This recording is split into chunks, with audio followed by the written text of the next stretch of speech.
Hello everybody, let's exit to port. It is currently 16:28 on Central European summertime, sorry, almost forgot that, on the 25th of June, 2024. Here in northern Norway, it's a grey day and the seagulls are crazy, so I apologize if you actually hear any seagull sounds. You know it's loud when I can hear them inside of the house as I'm sitting here in my basement and doing the recording. And joining me is my always as effervescent co-host, StatsBloke. Wait, that's new. Yes, I was going to do a seagull impression then, and I realized I can't do one.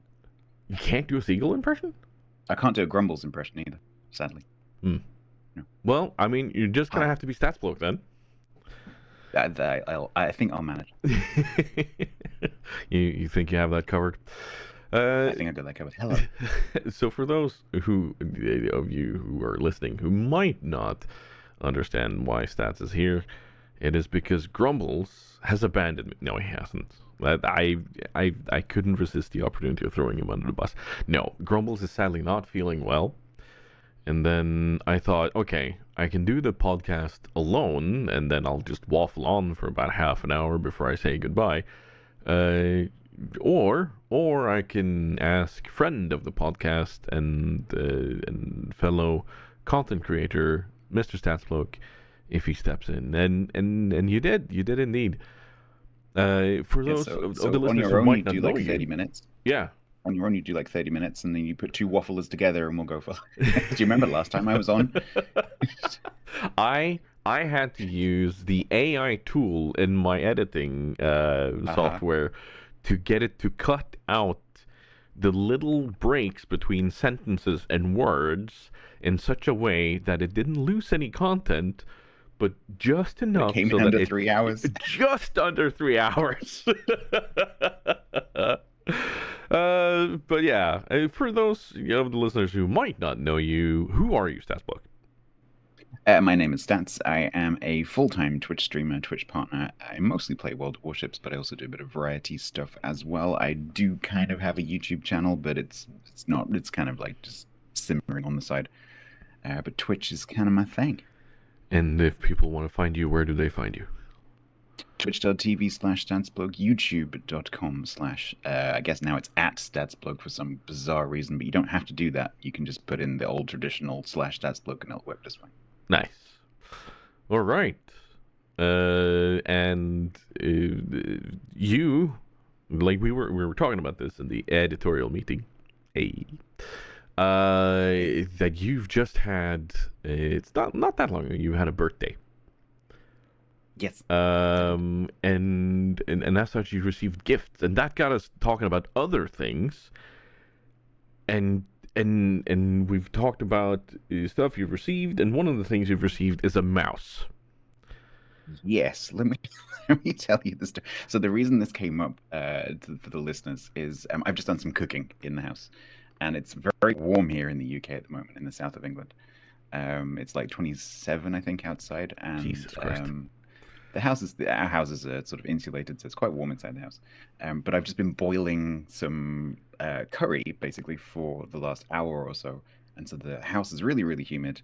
And the mouse that I'm using is on like a table surface, because it doesn't need a mouse pad. And it's so humid in the house right now that it's not working properly because I guess the surface of the table is like too moist or something. I don't know. And that Tiger was asking me like what it was, and this mouse has got a bit of a story behind it, because I was using a glorious O-, which is what at the time at least it was the lightest production gaming mouse in the world. This thing is made of air and feathers and dreams. Now I'm understanding a tiny bit more about the tribulations you're going through. Okay, go on. But every time you mention a mouse on the internet, and this is a conversation I've had many times in my channel, and because people are interested in what equipment streamers use usually. It's like, what mouse do you use? And so I was glorious O, and you can literally count down in your head as the streamer. You can go 5, 4, 3, 2, 1, and someone will type G502 in the chat every single time. Or if you like, make a comment on a YouTube video or Reddit or wherever, you can look down, scroll down, and guarantee there'll be someone saying G502 is the only mouse, it's the best mouse, blah blah. Yep. And gradually, over a couple of years, some of my core viewers sort of persuaded me to put one on my stream gifts list, because I use Throne, and so I eventually caved in and I did that. And a kind viewer was kind enough to send it to me. And so now I can talk from a position of experience, having used this thing for quite a time. And the fact that I haven't switched back to my Glorious, at least yet, says that this is probably my preferred option of the two. But it weighs a ton. It's so heavy. And it might just be because I've been using such a light mouse. I think it weighs something like, without the weights in it, because it comes with weights that you can add in underneath. I think without the weights, it's 152 grams. I think with the weights, it's 180 something grams. It's a brick. And my other mouse is, I think, 50. That is substantial when it comes to mice. So this weighs 3 times as much as my other mouse. And but its shape is really, really nice, because I have quite big hands. And it's quite a big mouse, and it's got quite a nice sort of slope to it, whereas the other mouse is like a little laptop mouse, essentially. Right. And so the way I hold it is completely different. And so I'm really enjoying the shape of it. But yeah, it's so heavy. But someone in my chat told me that they've made a light version of the 502. Oh, okay. Yeah. So, because I looked up videos like, can you make this thing lighter? Does it have any weights inside it that you can take out? No, it doesn't. It's just heavy.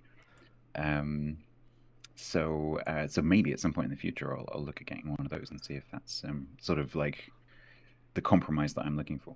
I saw somebody recently who had 3D printed their own shell for the for a mouse, and just used the inner workings of whatever mouse they wanted, and then did something like that. That way they could adjust that weight and density and whatever they wanted to.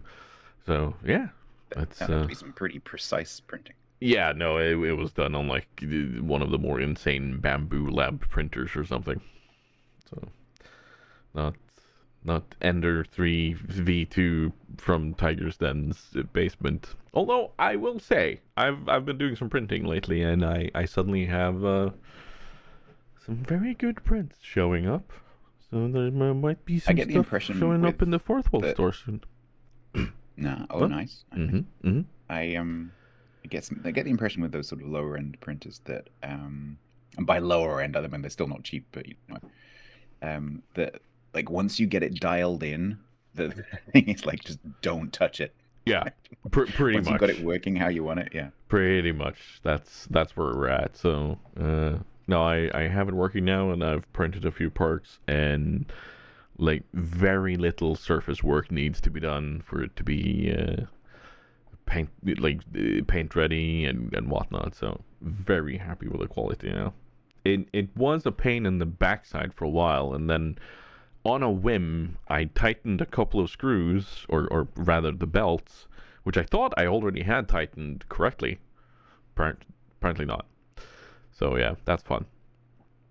Anyway, speaking of being tightened, I don't know where I'm going with this segue. Ships at sea. You need a new jingle. Spot the segue.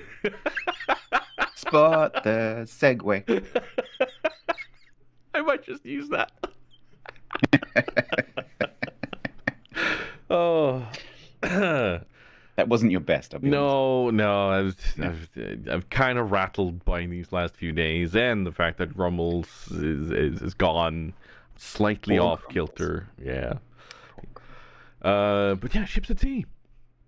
Yes. We tried it multiplayer, you and me. We did. That was tried being the operative word. Yeah, that was not optimal.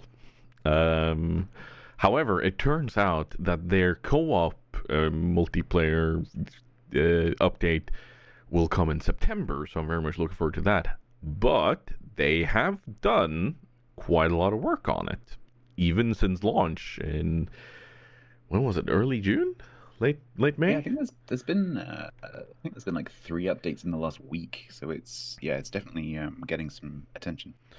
Yeah, and I'm really happy to see that, because the first product was, to be a super early access and technically still work in progress. I'm like, yeah, this is okay.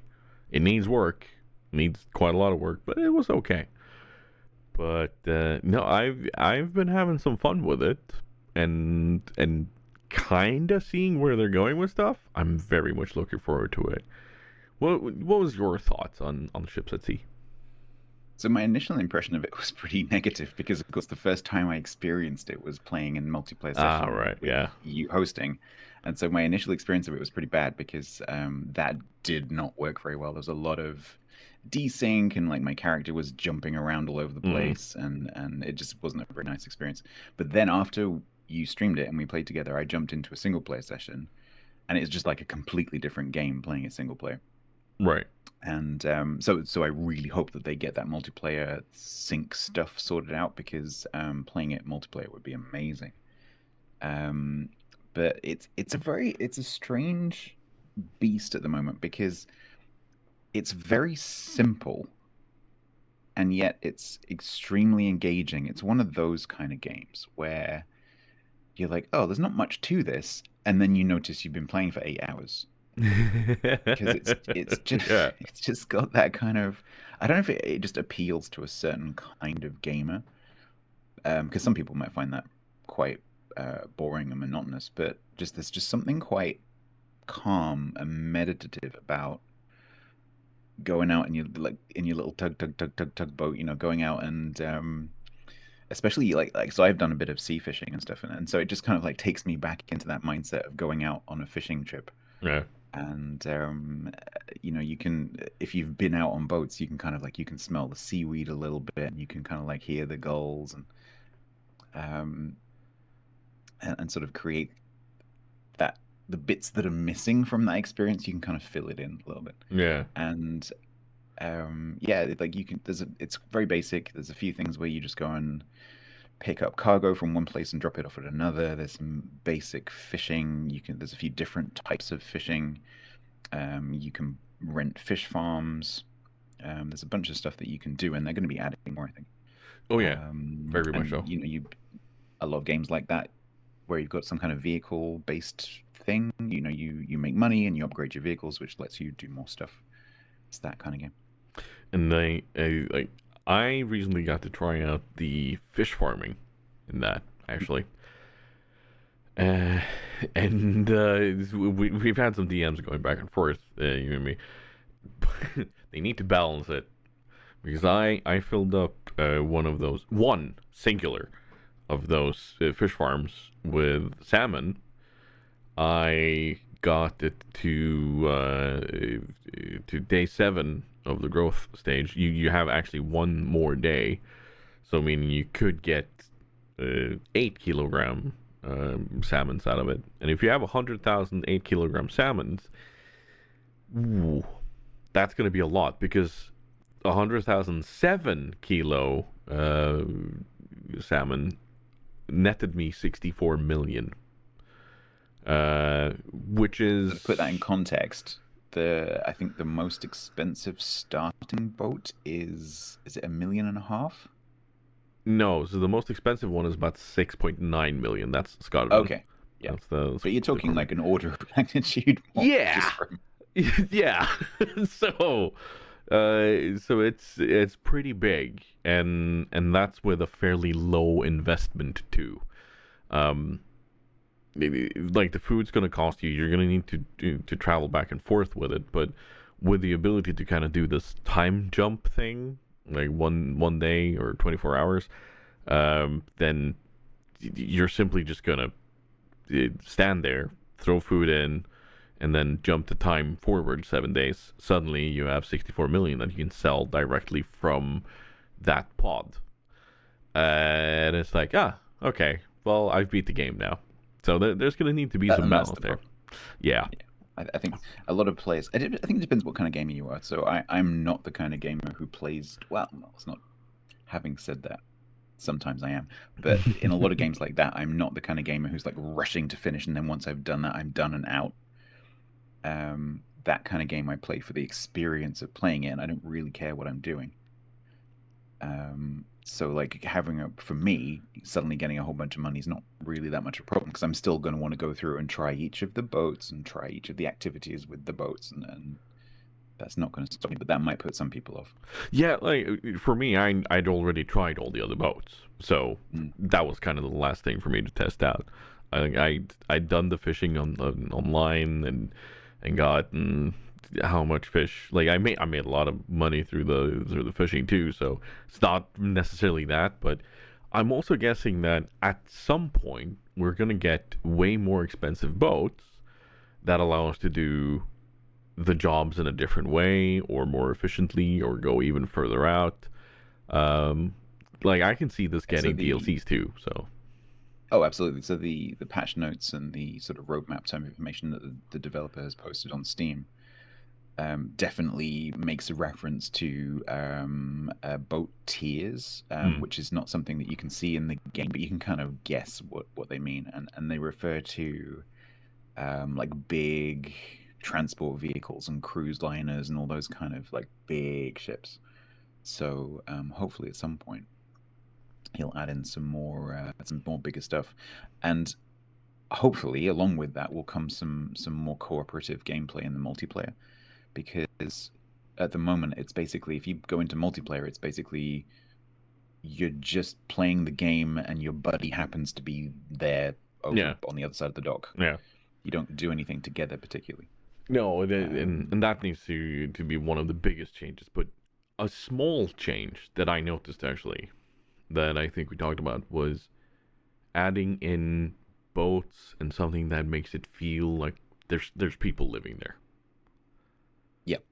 That kind of needs to pop in, because that way you don't feel like you are the only person in the world out there in the middle of the Norwegian Sea. Like the next thing over to the west is Greenland. The next thing north of you is the North Pole. So that's that's kind of how it feels out there. It's already right a very isolated feeling location. Yeah, it is. And like for me, it's really fun that it's fairly local map, but it doesn't make up for the fact that it is very empty. It's very empty, but I'm just gonna keep my eye on it. I have a good feeling, because the older games that they've released, they had NPC ships, they had far more variation in boats. No multiplayer, but they had way more to work on there, and I'm guessing since they're probably on a completely new engine, then that's part of the growing pains. Yeah.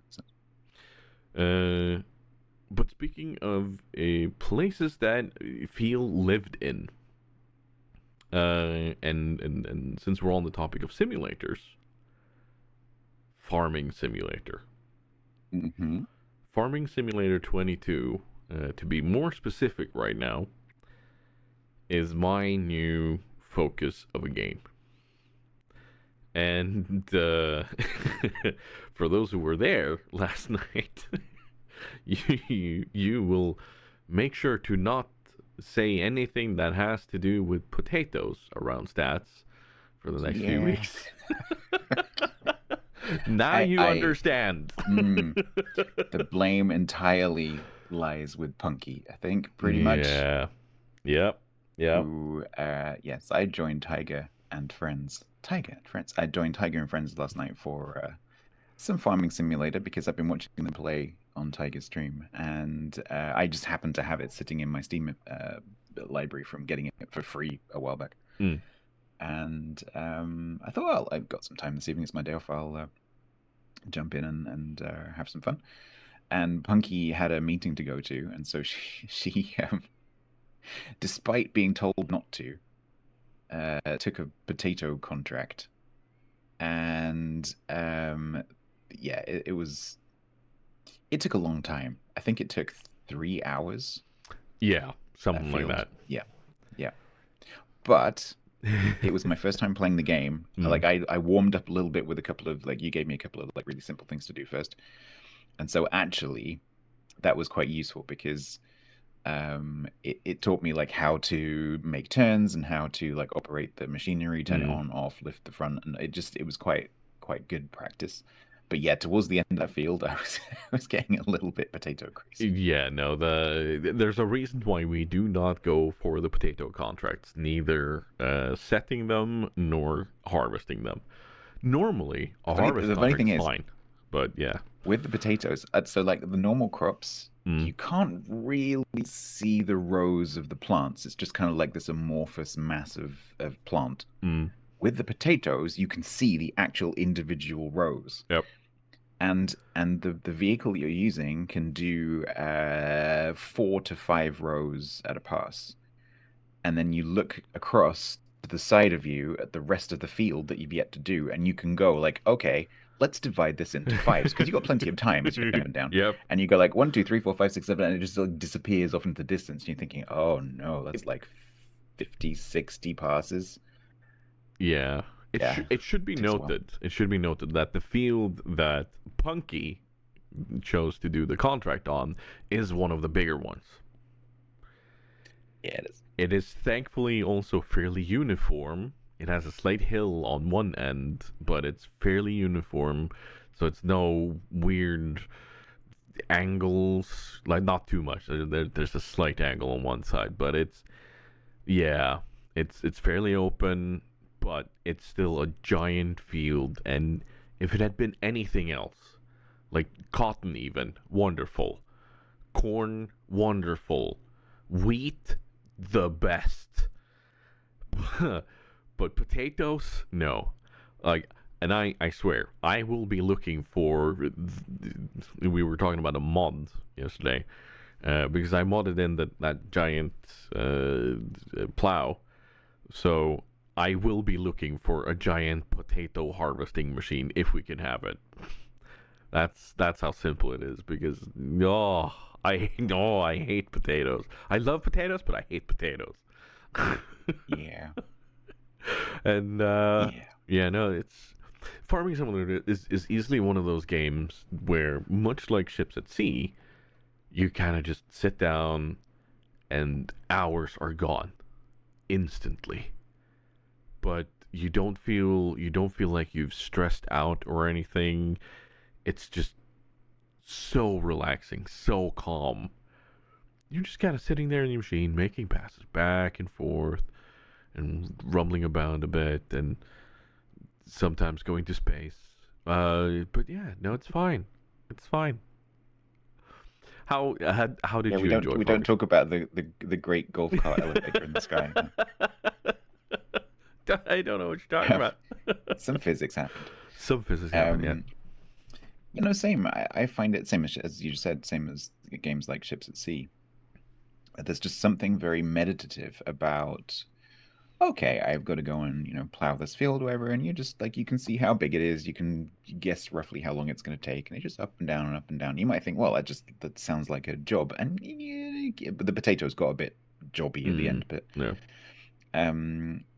But no, it's genuinely relaxing. And if you're playing multiplayer and you're on voice with other people and you're having a laugh and joking around, because you got plenty of because it's not a very mentally intensive game. Like once you start doing the plowing or the sowing or whatever it is, it's pretty easy, and so there's not much concentration required. And so you've got plenty of time to banter and chat. And it's a really nice game to play multiplayer. And if you're doing something like harvesting, where you're filling up a harvester and then you've got to take the whatever it is that you're harvesting and put it into a truck and then take that somewhere else, you've got like some cooperation going on because someone has to drive beside you and pick up the stuff that's coming out of the harvester. And so you've got that nice sort of cooperative gameplay stuff going on where you're trying to like coordinate what you're doing. And if you wanted to get really serious about it and like play it as an actual sim, you could definitely do that. would suit RP really, really well if you wanted to do that. Oh yeah. So it's very flexible. There are plenty of RP servers out there where they have police officers. They have like they like go all in. There's in-game VoIP, and I'm guessing that some of them have probably done something to mod that so that you get proximity rather than all chat all the time. I can imagine police working really well. So, for example, you've got like some of these harvesters have got like really huge heads on the front. Mm-hmm. And of course, like in the real world, you're not going to be driving that down the highway. You'd have to put it on a trailer and then mount it when you get to the field. But of course, in the game, if you're not playing it as a sim, you can just drive across wherever you like. And so I think that would be really, really cool to have like a cop sitting on the side of the highway and like, woo, like, where do you think you're going today, like sir? Exactly. I think that would be pretty good.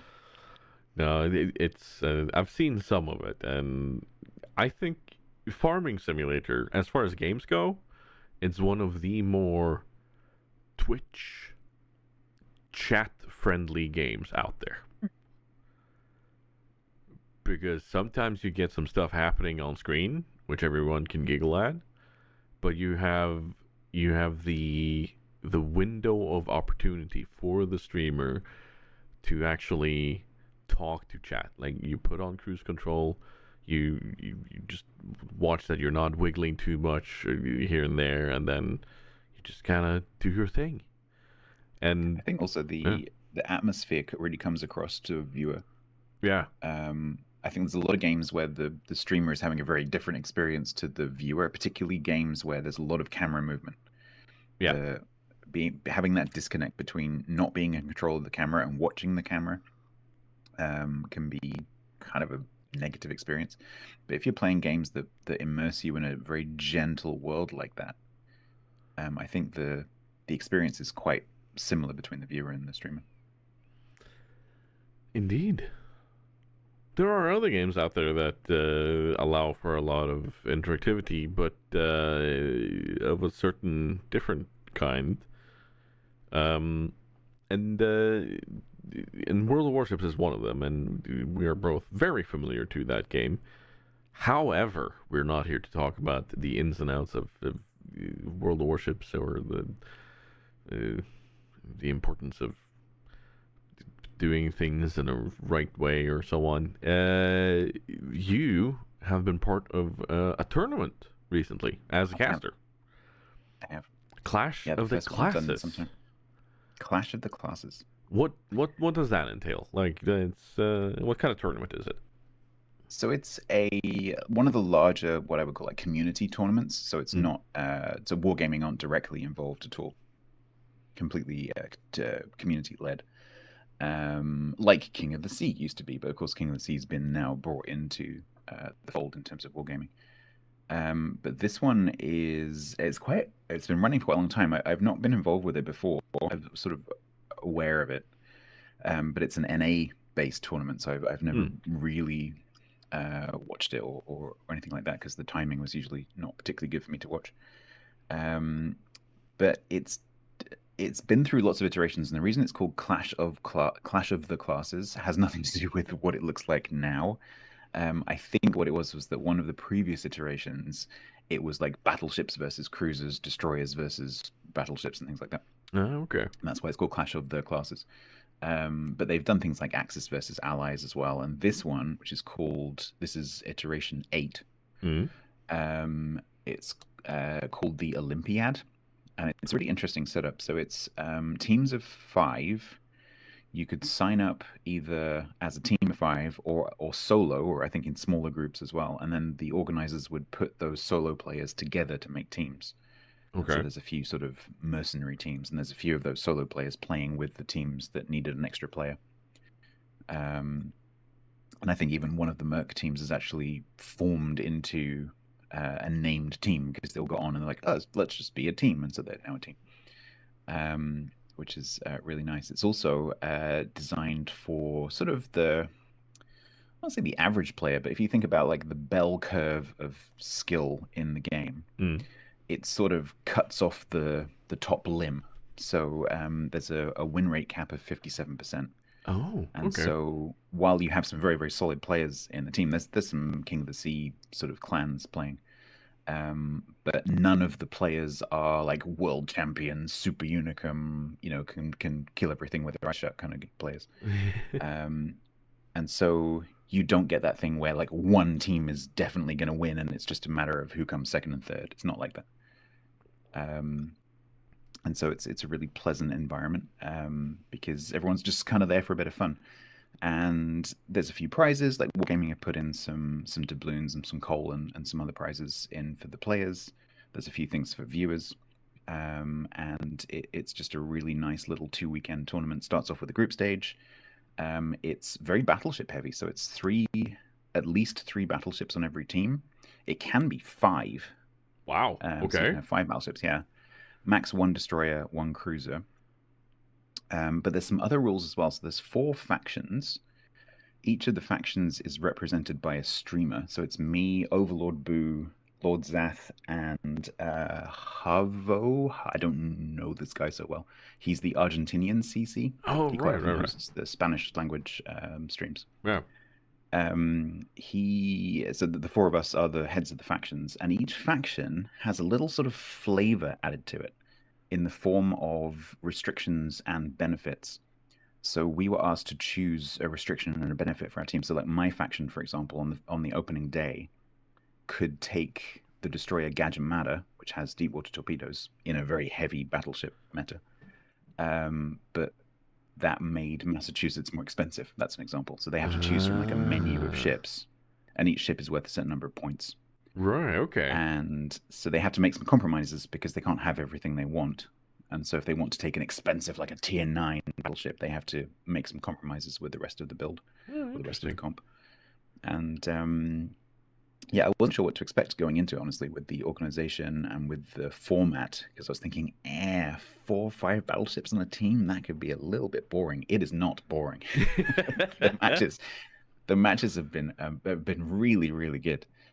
It has the flavor of the first day of King of the Sea, Right. Okay. where you're not quite sure how things are going to go. Because I think one of the problems with competitive sport, like team sport in general, is that the more skillful the players get, and I'm trying not to sound insulting because I genuinely I'm not being.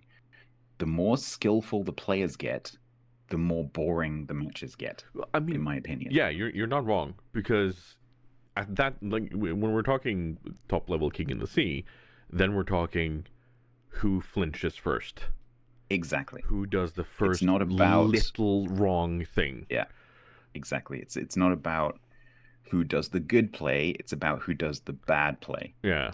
And And by as bad soon as play, someone it's makes a not mistake, really bad play. It's like a yeah, tiny yeah, yeah, yeah, mistake even. Yeah. yeah, they went 1 inch too far forward and they get Yeah. punished for it. Yeah, exactly. Exactly. Whereas when it's just you normal players, it's a lot more dynamic. People are just like trying things, like, oh, let's just rush them, let's blob, and they just behave much more unpredictably as a team. And obviously, they're not random players. They're obviously in voice together, so they're able to coordinate. But the teams do things you're not expecting. They bring lineups you're not expecting. They use build you're not expecting, and it just keeps it really interesting because every match is different. I like that And idea. yeah, it's super super fun. So this weekend just gone, we've done the group stage, which just determines the placements for the beginning of next weekend, which is the eliminations going through to the finals. So I'm looking forward to another weekend coming up of crazy matches. And how many teams did you say there was? It's just under 40, yeah, high 30s. Okay. Yeah, so it's quite big. It's Oh, quite big. nice. I like that, and I especially like that they're letting the battleships battleship. That's Yeah. yeah, I enjoy that very much. And because of the restrictions, you would think, oh, it's going to be wall to wall, like Massachusetts and secondary ships, battleships with torps like Pommern, but there isn't because of the restrictions. Because you can only take a certain number of points, and you can only take 1 ship from each nation. Right. So you can't have a whole bunch of German battleships, for example. And so that keeps it quite interesting because you can only really take one of those sort of brawly meta ships. Right. and then it's going to be some other stuff that doesn't quite fit the meta. I love the idea of of kind of a point build or point buy system for ships and builds and so on. I think that's a cool one. It it's definitely something that It can be makes the used in teams other make places. difficult choices. Yeah, yeah, definitely Because because then they're like, okay, you can't all go cookie cutter. exactly. Do we put all of our points into like a couple of tier 9 battleships and then have a bunch of tier 5s? Mm. Or do we spread those points more evenly and have a bunch of ships which aren't like the best, but they're okay, you know? That and maybe like we've got one really strong player, so maybe we go put all the points in their ship, Right. or maybe we're all about average, and so we'll spread the points out. It's yeah, it's really interesting. It's giving Warhammer meets World of Warships because of the point system, so that you have like X amount of points per army. Oh, And I see what you then, mean. Yeah, yeah, Oh, exactly. I love that. Oh, that would be actually yeah, really cool. it's actually borrowed. It's not the first tournament to do that. I think Warships Masters does that as well. Yes, The points true, menu. true, It's quite true. interesting. Yeah. Also, just a quick shout out to the organizers of that. Bia, who's the main organizer, and all the other mods or adjudicators who are involved. They did a really good job of, because this is obviously it's a community tournament. Everyone's a volunteer, and they did an amazing job of like making sure all the casters had a match and finding a match if we fell off schedule and all that kind of stuff. So that was something that I was a bit concerned about going into it, because community tournaments tend to not be very well organized. Or rather, the organization is focused on the players and the teams, not on the casters. Yeah. But they did a fantastic job. Very cool. good. Very nice. Very nice. Shout out to them indeed. Then Absolutely. That's always very nice when they do that. And so you have eliminations coming up this weekend. So yeah, finals on Sunday. On Sunday, and that will be the 30th of June, to be specific. Yes. Very nice. Very nice. So, if you're listening to this before this weekend, which there might actually be a chance of, if I get this edited and posted in the correct time, go check it out. I'll make sure to post a link to Stats and the other places down below. Yeah, Stats like Eastern Standard Time. Sorry, Eastern Daylight Time as you are now. It starts, I think it's 12 noon Eastern Daylight Time. So that's about 8-ish?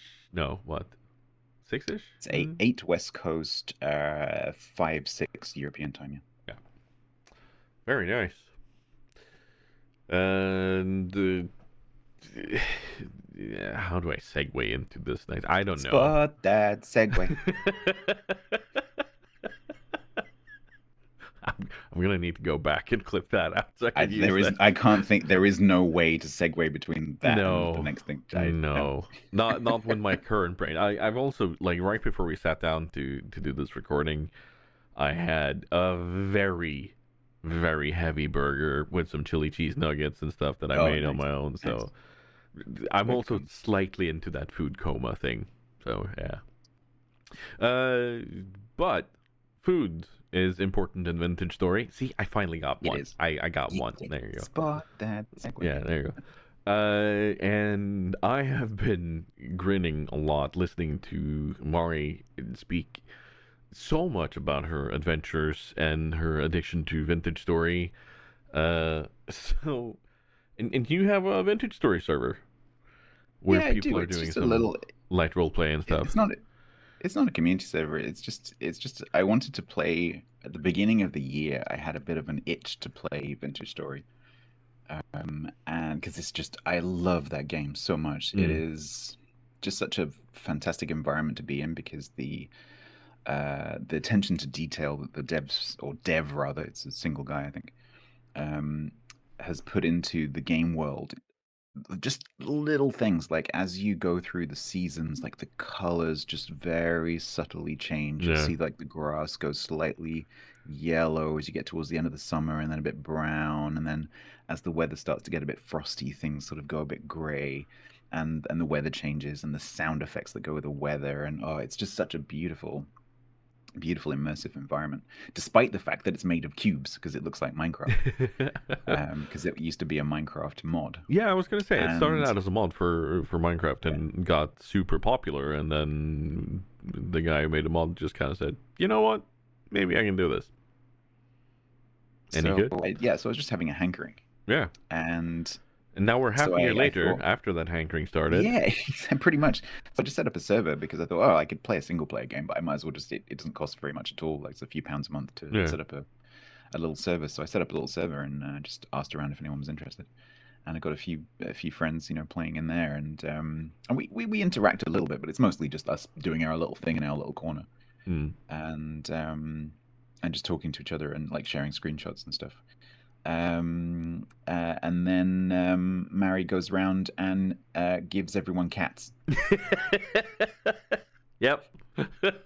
and And cat and beds. now apparently wolves and bears are the latest thing. Oh, okay. Yeah, so we're playing with some. It's a pretty heavily modded server. So the game itself is a mod. It's literally a mod. Um, and the game is built from the ground up to be modded. Mm. And so it doesn't have that same sort of danger that you have with a lot of other games, where if you heavily mod them, they're definitely going to break. Because it's made to be modded. It's very, very robust when it comes to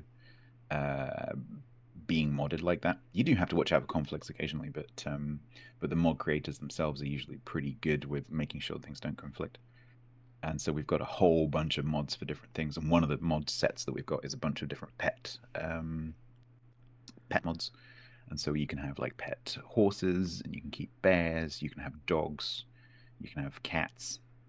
So it's pretty nice because then you can have little animals, running around your house, and they can follow you around. I heard a rumor that a certain giggling Scotsman entered the server and after having just started playing, not long after you installed one of the animal mods, and suddenly he accidentally tamed something. Pretty much. So yeah, and it's really interesting watching different people play the game. Mm. And I really love teaching people how to play that game. I'm not massively knowledgeable with it myself, especially the later game stuff. But you put someone like Mary, and then she's sort of going around. She's doing a bit of everything, and she's like trying to make things look pretty, and she's into her fruit trees and the animals and things like that. And then you put Jirak in, and he's just like this whirlwind of chaos. And he's going around like, ooh, shiny, and suddenly he's got horses and then a cow, and like I'm still teaching him how to, like make a flint knife, and he's off like making horses. And yeah, and then you've got I've got 10 Bruce Lee's in there, and he's set up a nice little homestead on his own on the other side of the lake, and then LZT Lima Zulu Tango is in there as well, or was in there. The power gamer of power gamers. He claims he isn't the power gamer.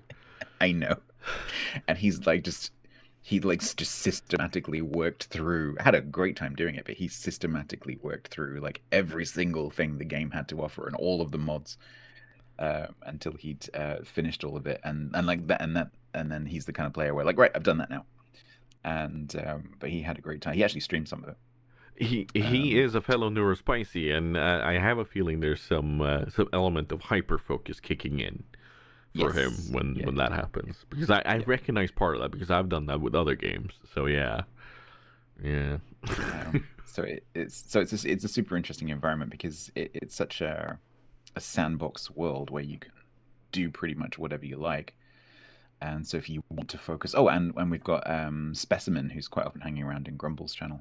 He's in there as well, and he loves just doing like big builds. Yeah. And so he's like making this huge, great big sort of Mediterranean-looking castle. Ooh. And or like, it's really hard to describe. Like it's like something out of Game of Thrones. It's really cool. And so it's super interesting to walk around between people's little settlements and see the massive, massive differences in sort of personal taste and style and focus. It's just as a people watcher, I find that really interesting. So how many people will you get that build just a box to live in? How many people will dig underground? It's that Yeah, whole thing. exactly. Exactly. It's always interesting to watch. Yeah, and there's been some nice little interactions. Like, so Lima built a cube, and, and in Because it's the, efficient. in the, yeah, in the RP sort of world, cubes bad, and so we decorated it. So I went over there and spent a few hours with him covering it in trees, and then I think Specimen came along and drew a unicorn on the side, Oh. which looks really cool. But the unicorn faces Mary's place, so she can see it.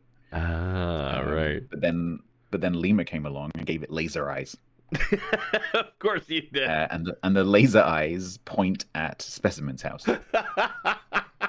And so there's these lovely little interactions. Like every time you log in, like one of the other players will have left you a little something. It's amazing. It's just a lovely little place to hang out. I have been meaning to get in on it because as much as I love playing Minecraft,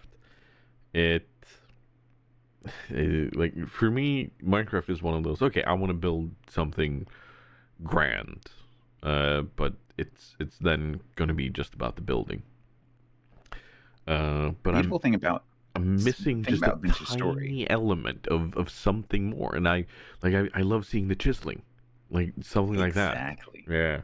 Exactly. Where you have the chiseling in more... Vintage Story is, for those of you who've seen Minecraft but haven't seen Vintage Story,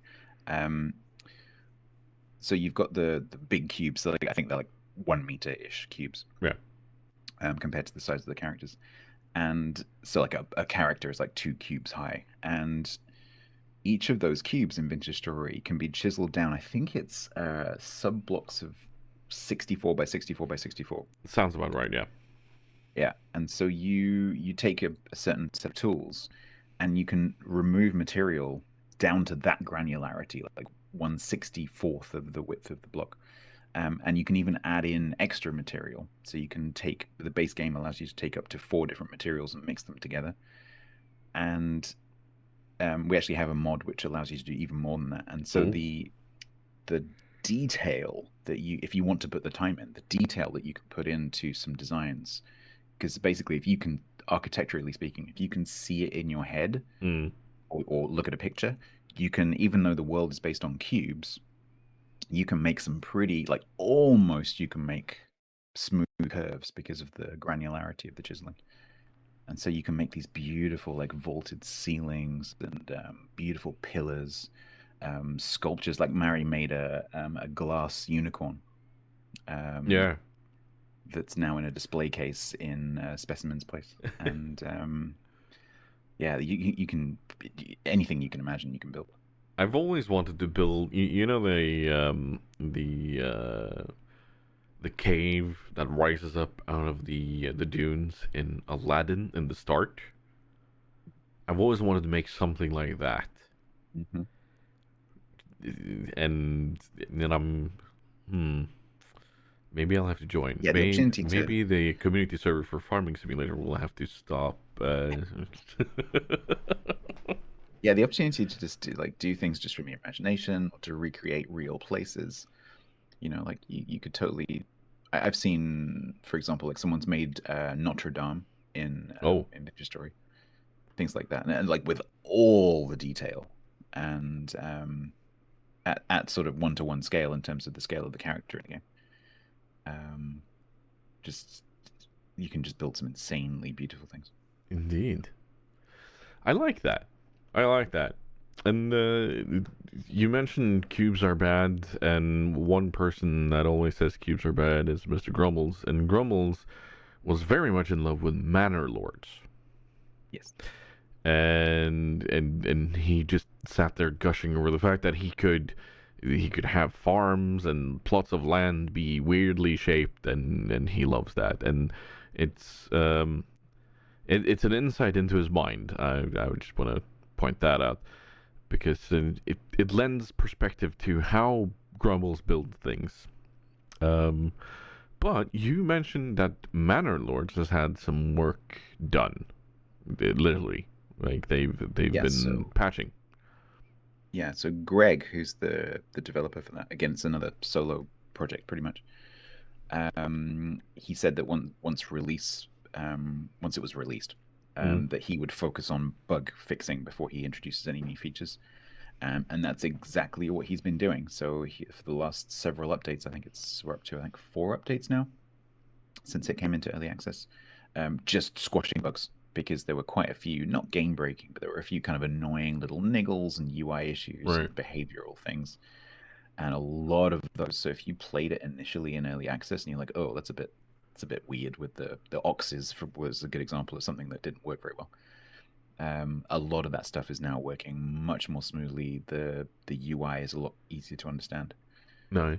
And so I played, just because I was curious, because I saw the patch notes. I played a tiny bit yesterday just to see what was different. And the game, like on the surface, obviously it looks the same, but just the way that things behave is a lot better. Very nice. And so you don't constantly get that thing of, oh wow, look at this. Because watching Grumbles play, I had the same experience where, because you can jump in. One of the cool things in the game is you can actually, although most of the time you're on a floating camera, you can actually jump into the game and walk around your own village. Yeah.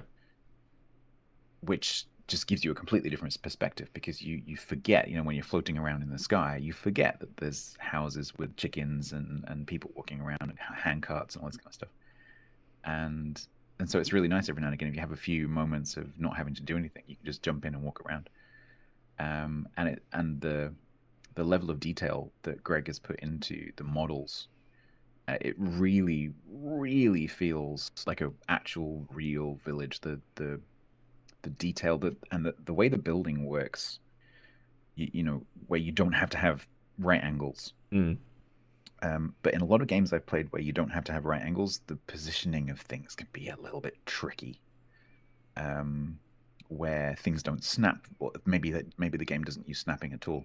But this game somehow it's not a fixed grid, but the snapping works super, super well. I've never had an instance, I don't think, where I've tried to put something into like a funky shaped corner and it hasn't like connected to a road, or hasn't worked properly. And so you can have these beautiful, weirdly shaped, like naturally shaped homesteads where there's a house and a little like chicken coop and stuff and a fence, but it's some weird shape that would, you definitely get in the real world. Yeah. Rather than just rows and rows and rows and rows of houses. I like that. Like I've been watching some streams, and I have to say that you're mentioning there, that has impressed me. Like a lot of people will gravitate towards okay, let's just make something square and have it be that. But if it like when a game presents that opportunity of having just that little bit of something that looks more natural, feels more natural, I think more and more people will push towards that. And if that system was shown off even more, I think we'd see even more streams with people using that and setting stuff up like that. It's there's Grumbles actually set up on his Discord. He set up a channel, I think, to share Manor Lords screenshots. Mm-hmm. And so for the first time I tried NVIDIA Ansel. Oh. Which is NVIDIA's sort of screenshot engine using their graphics engine, but then you can like apply filters and stuff while you're taking the screenshot. Yep. You can you get some super, super pretty things with like the sun setting behind a campfire with like a farmhouse in the background and the wheat swaying in the wind. It's just really, really pretty.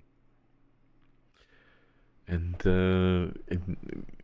Manor Lords will keep on going forward, and for anyone who wants to keep up with that, you can probably follow Hooded Horse on either Twitter or anywhere else they have a presence.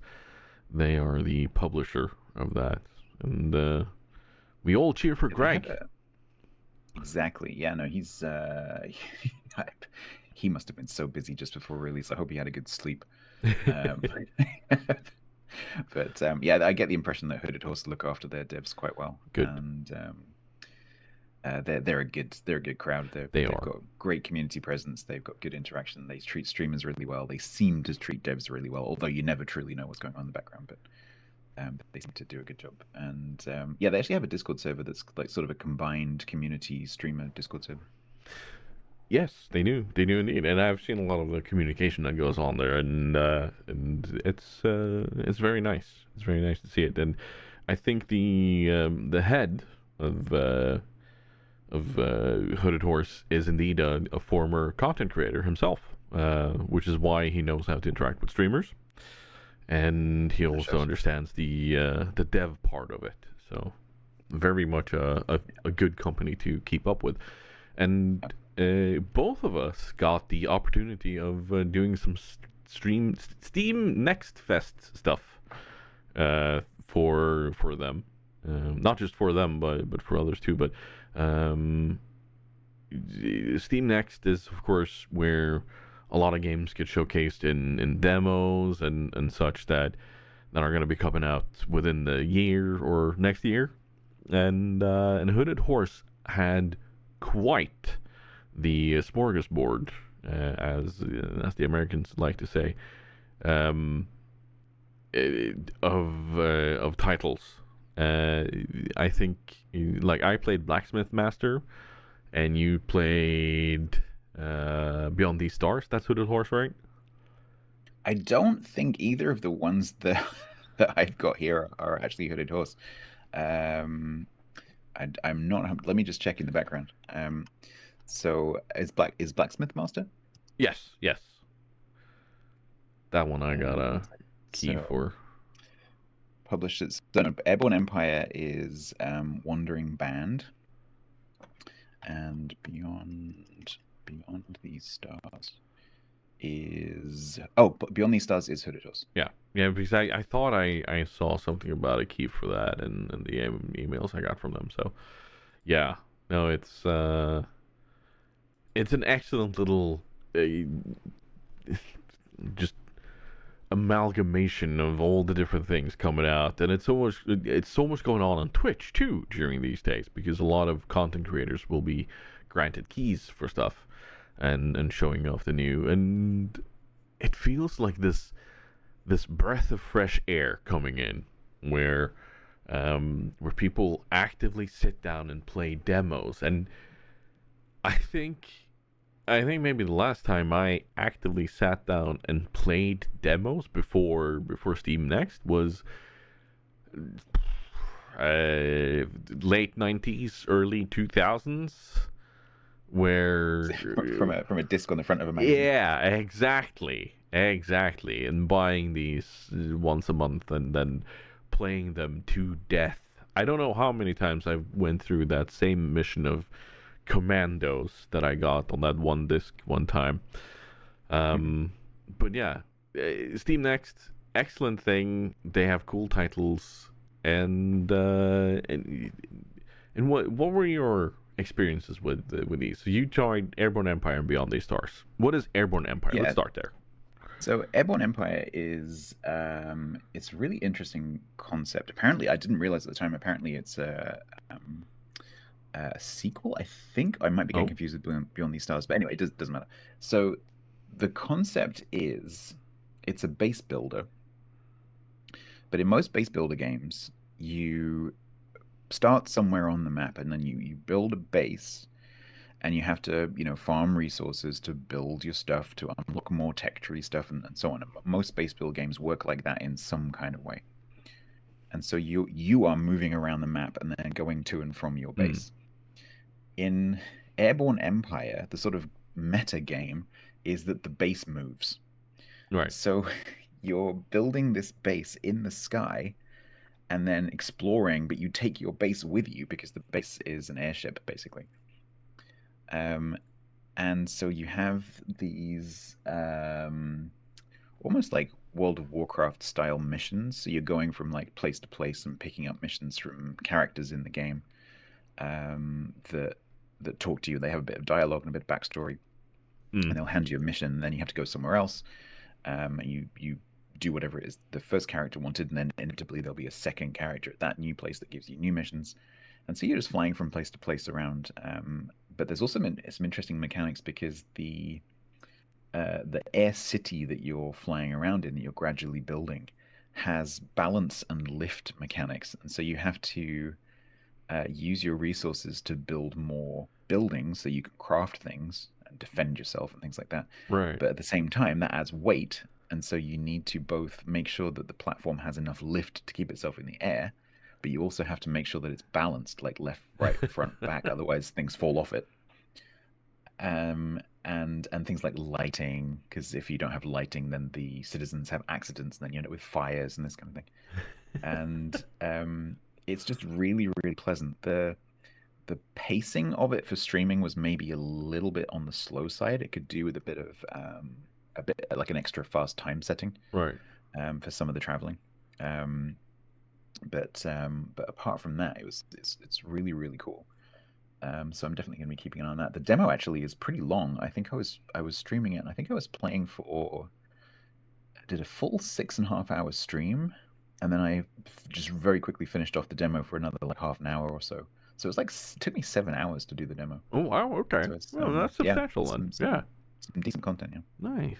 We like that. That's a proper demo where you like, it's not just a showcase for 20 minutes or something where you don't really get a feel for what's going on or anything. It's a proper, this is what's actually going on.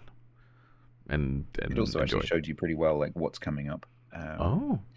Because you can literally, there's bits of the map that you can see that you can't get to. Right. So you're like, oh, okay. So I see like in when the full game comes out, I'm going to be able to go over there and look at those things. So also very good demo behavior, honestly. I like it. Like we see a lot of games coming out with good demos and small dev teams.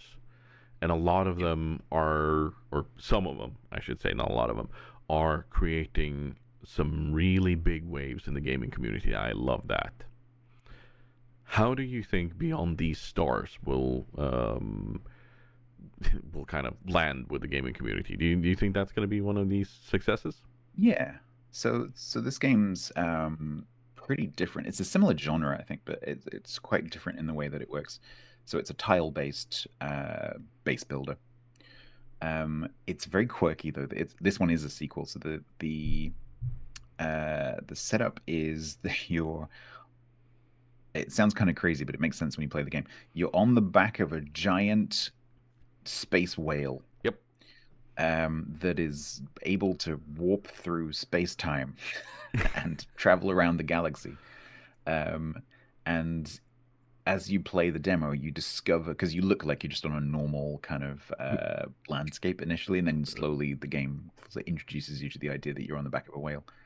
And so basically, like the mountains are barnacles, and you kind of like mine, but you can't go down too far because then you hit the skin of the whale. And if you move the camera around, although most of the time you're in like a top-down view, you can actually obviously rotate the camera, and if you look kind of very low down angle, you can actually see the whale, and you can see yourself traveling through space, which is a nice little touch that they didn't have to do, but they did. And yeah, so you build up your base, and you have to go and farm resources and unlock things. There's a little tech tree, but not like it does something that I really like with games where the tech tree unlocks quite gradually. I don't like games that just kind of throw an entire bucket of tech tree at you at once. So it's a very gradual progression through that. And it was very pleasant. The demo for that one is a little bit shorter, probably like 3 hours or so, if you weren't streaming. But what was really nice for me was that apparently the devs were watching from pretty much the beginning of my stream. They didn't actually say anything for about 2 hours, because they were sitting there watching me playing and I guess taking notes. And so the studio, shout out to the studio. I think they're from New Zealand, Balancing Monkey Games. Some of them were hanging out. That's a great name. I had a couple of the devs, one of the artists, one of the production managers hanging out in my stream, and they were super, super friendly once they said hello. And nice. So obviously then, like at that point, I guess they kept quiet because they didn't want me to switch into feedback mode a bit too soon. But then it did enable me to give them some direct feedback, and they were asking lots of questions, which was really, really nice. And they were just super friendly. Like everything I was saying, if I was like, this bit could be a bit different, or like my experience of this was a bit negative, they were like, oh, that's really cool, thanks for that. And they were taking it in the right sort of spirit, which I think if you're a developer and you kind of get upset that someone doesn't like a certain thing in your game, that's not a good sign. No, because ultimately, like the experience of the gamer is their experience. Yeah, exactly, and there's an importance of kind of keeping your product away from you. Like you are not your product, and the other way around when it comes to development. It might feel like it, but I think it's important to have that distinction there.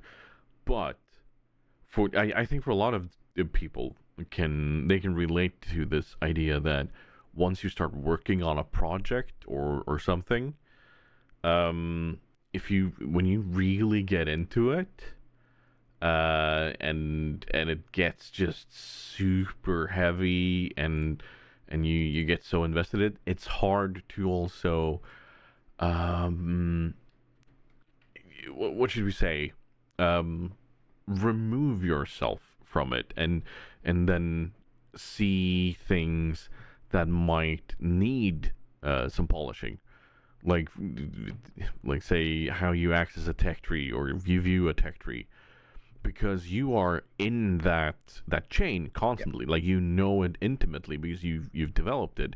You will do things instinctively, whereas someone seeing it for the first time will go in and go, huh, where's this?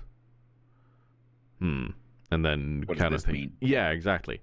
Yeah. And so if they as devs do that and they keep doing that, they're gonna go far.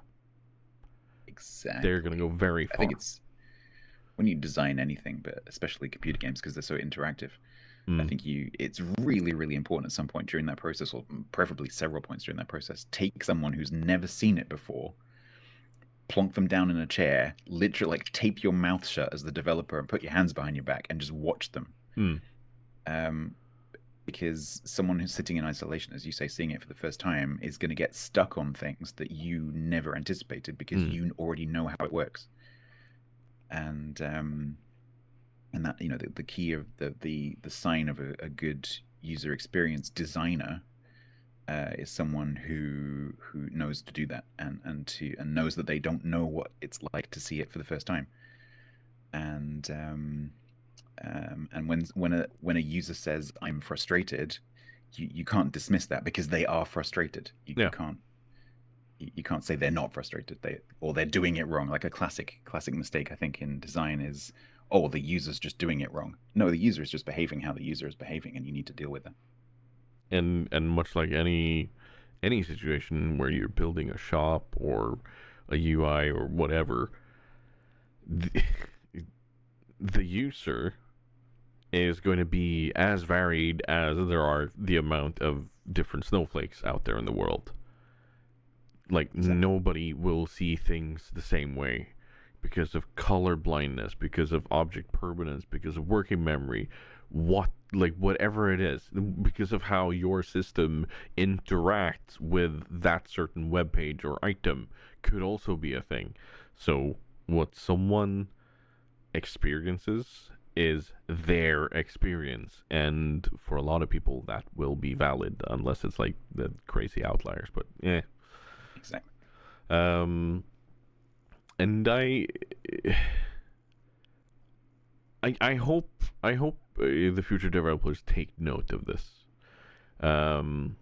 because it's going to be so important. And with tools like Twitch and streamers that can show this off to players or to potentially other players and in a completely different market in a way where you can almost directly interact with them there and then as they're going through this, it's so valuable. It's a gold so mine, valuable. Especially in the context of a streamer streaming Next Fest and playing a demo, because the whole point of a demo is to just showcase the game and introduce it. And so the streamer is already in that mindset of, oh, this is just a brand new thing. It's probably going to have some bugs. It's not going to have much content yet. And so they're already in that mindset of looking at where the game is going to go and maybe ignoring some of the rougher parts of it because they know it's a demo.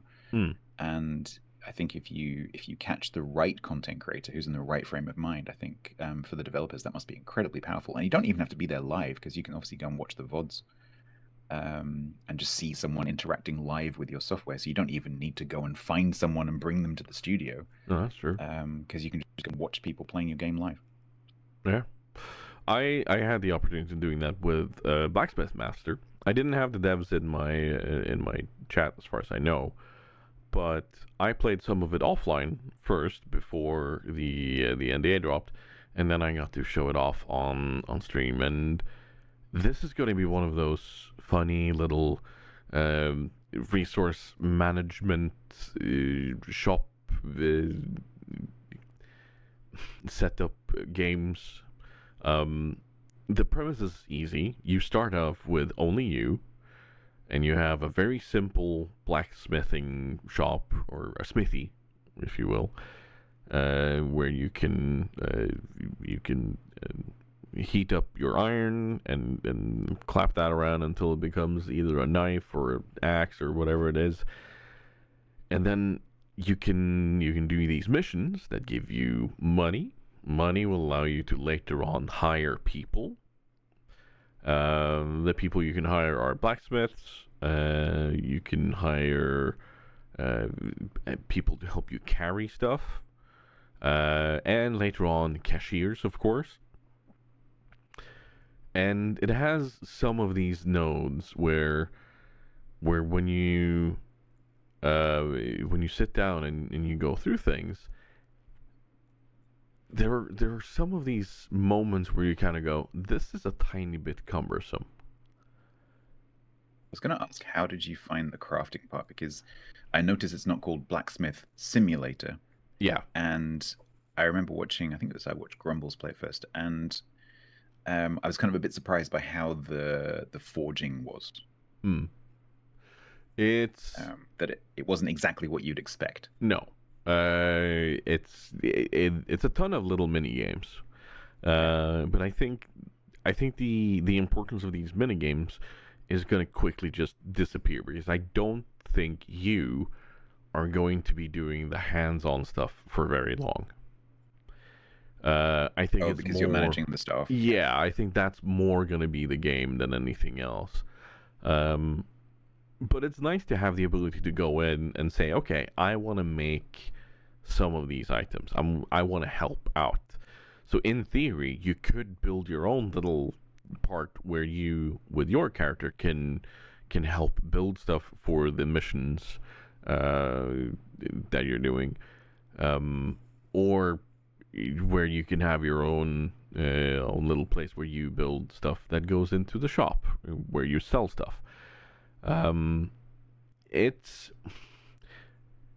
noticed that having to press a separate button to then go in and say, I want to craft a knife, and then being told, go pick up this iron ingot, instead of having it be, I'll go interact with the ingot, and then get the choice up, what can I make? So I sent that back through Hooded Horse, and hopefully they go through something about that. But it just made it kind of like, why can't I just interact with this pile of iron directly? Because this is where the process starts for me. But all in all, very nice little game.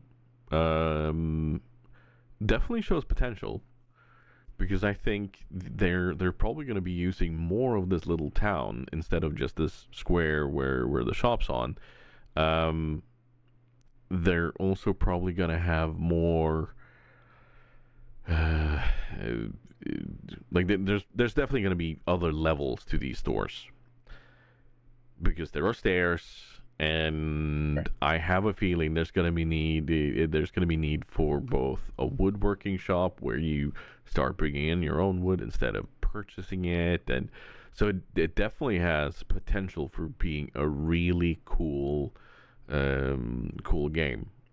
And But the focus is more on the business management, yeah, rather than the actual smithing. yeah. Yeah. Who knows?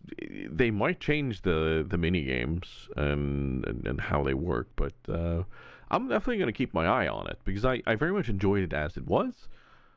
But and for anyone who likes these little management games, kind of uh, be that with Evil Genius or whatnot, then this is definitely one to keep an eye on.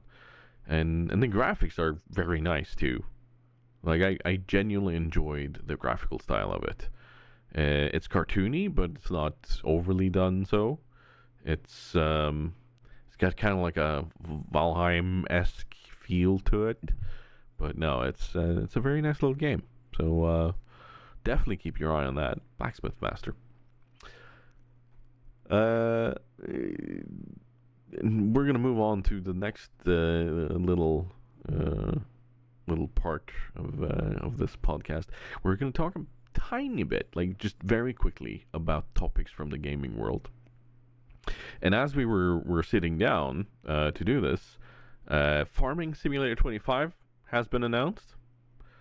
Yep, I'm looking at the press release right now. Yeah. Do they have anything cool to say? Yeah, so on both on Steam and on the Farming Sim's own website, so farming-simulator.com, there is a new news post.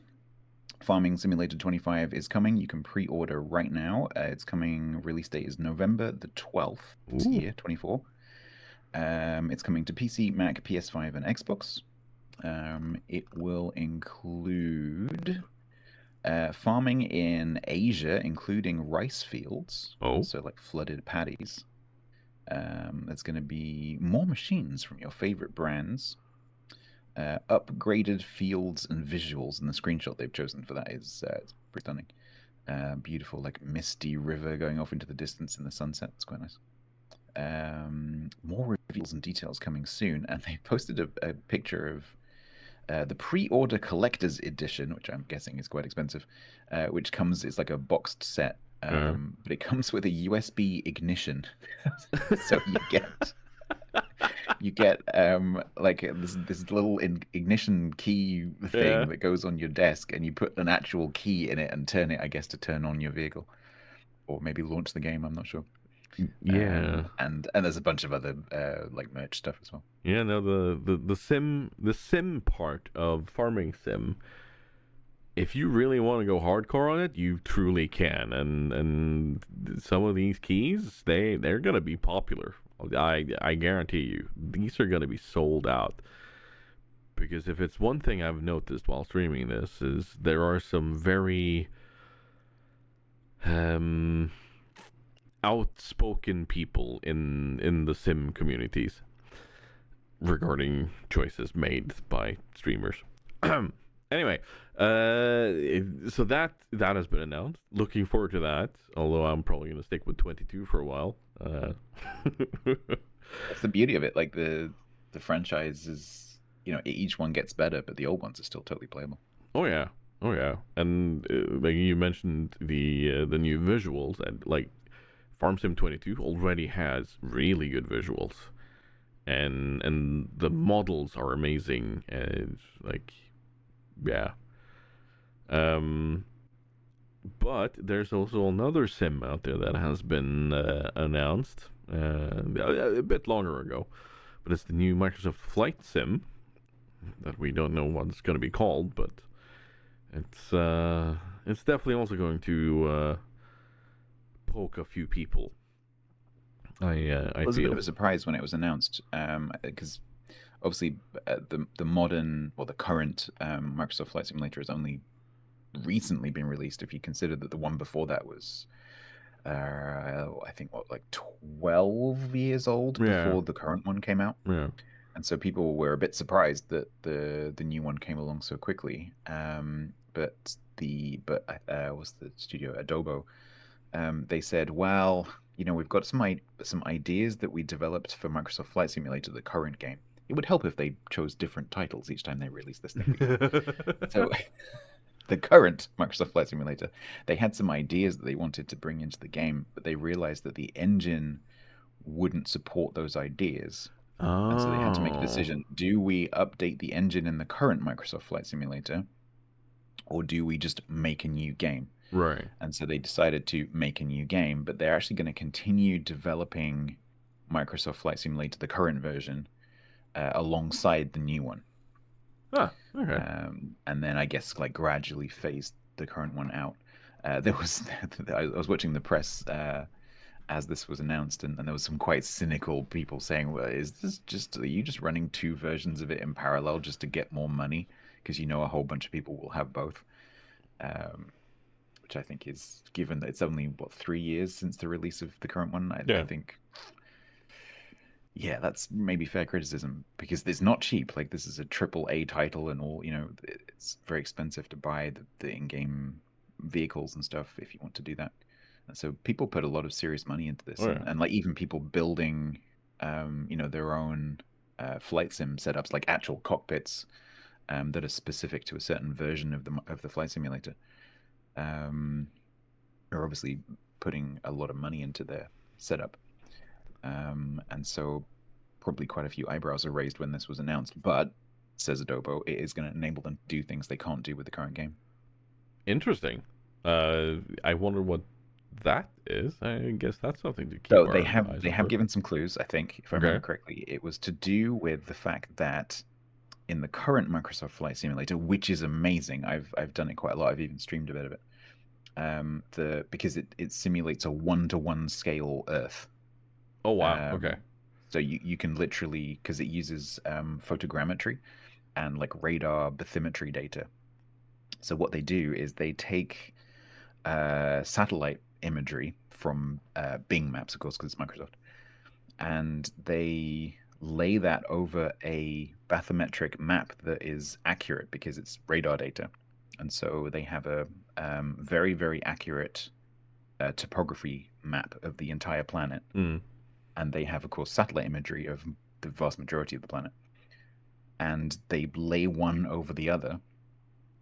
And so you end up with a photorealistic, extremely accurate terrain. And so when you're flying over it, especially at a little bit of altitude, where the fact that certain things aren't 3D kind of doesn't matter because you're looking at a distant photograph, essentially. It looks real. Like, it actually looks photorealistic. And then what they've done on top of that is they've actually built 3D models of buildings, and they've taken street photographs, like street view data, basically, the Microsoft version of that, and wrapped those images around these building models. And so when you're like flying like through, like, I don't know, taking a little light plane, like flying down one of the avenues in New York, like between the buildings, and you're going past these skyscrapers, they look, again, photorealistic because they are actually real life images. And it's so immersive. But the thing that a lot of people are doing with the current Microsoft Flight Simulator is adding mods to make it more like a truck simulator. So pick up passengers from place A and take them to place B and make money. Right, yeah. And so Adobo have said that one of the things they want to focus on for the new one is that more sort of job-orientated aspect of it, sort of gamify it a bit more. I love that idea because we were actually talking about that yesterday as we were playing Farming Sim, that we would love to see the ability to kind of cross over from Farming Sim, where you deliver these items to a place, and then have that be picked up by someone in Euro Truck or American Truck Simulator or something like that, and then bring that to the next town or wherever. I think that would be amazingly cool. And simulations, that'd be cool. Yeah, and if you start bringing in Microsoft Flight Sim with that or so on, where you could have airlifting of stuff, or even So what's really interesting with MSFS now that they have this literally and I'm not kidding, like 1-to-1 scale Earth. It is literally Earth. And so all the roads are there, right? So all the roads are there, all the road infrastructure is there. Some of it's obviously imagery, so it's not actually like in the game engine necessarily, but a lot of the roads are, because there's AI traffic that drives up and down these roads. So it's obviously in the engine that's a road. And so like putting ground vehicles in that's not beyond the realms of possibility. And so doing some kind of combo where it's like air freight meets road freight or train freight, that's not beyond the realms of possibility, I wouldn't have thought. Microsoft World Simulator. There you go. Yeah, we call it the Matrix. Oh shit. Well, poop. That's how we get there. Yeah.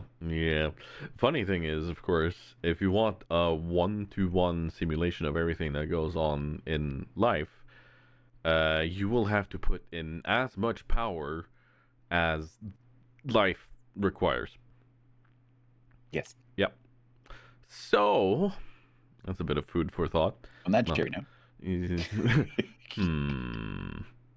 Uh-oh. Don't make it weird. So what you're saying is, Tiger, there's a cost to everything. Yes.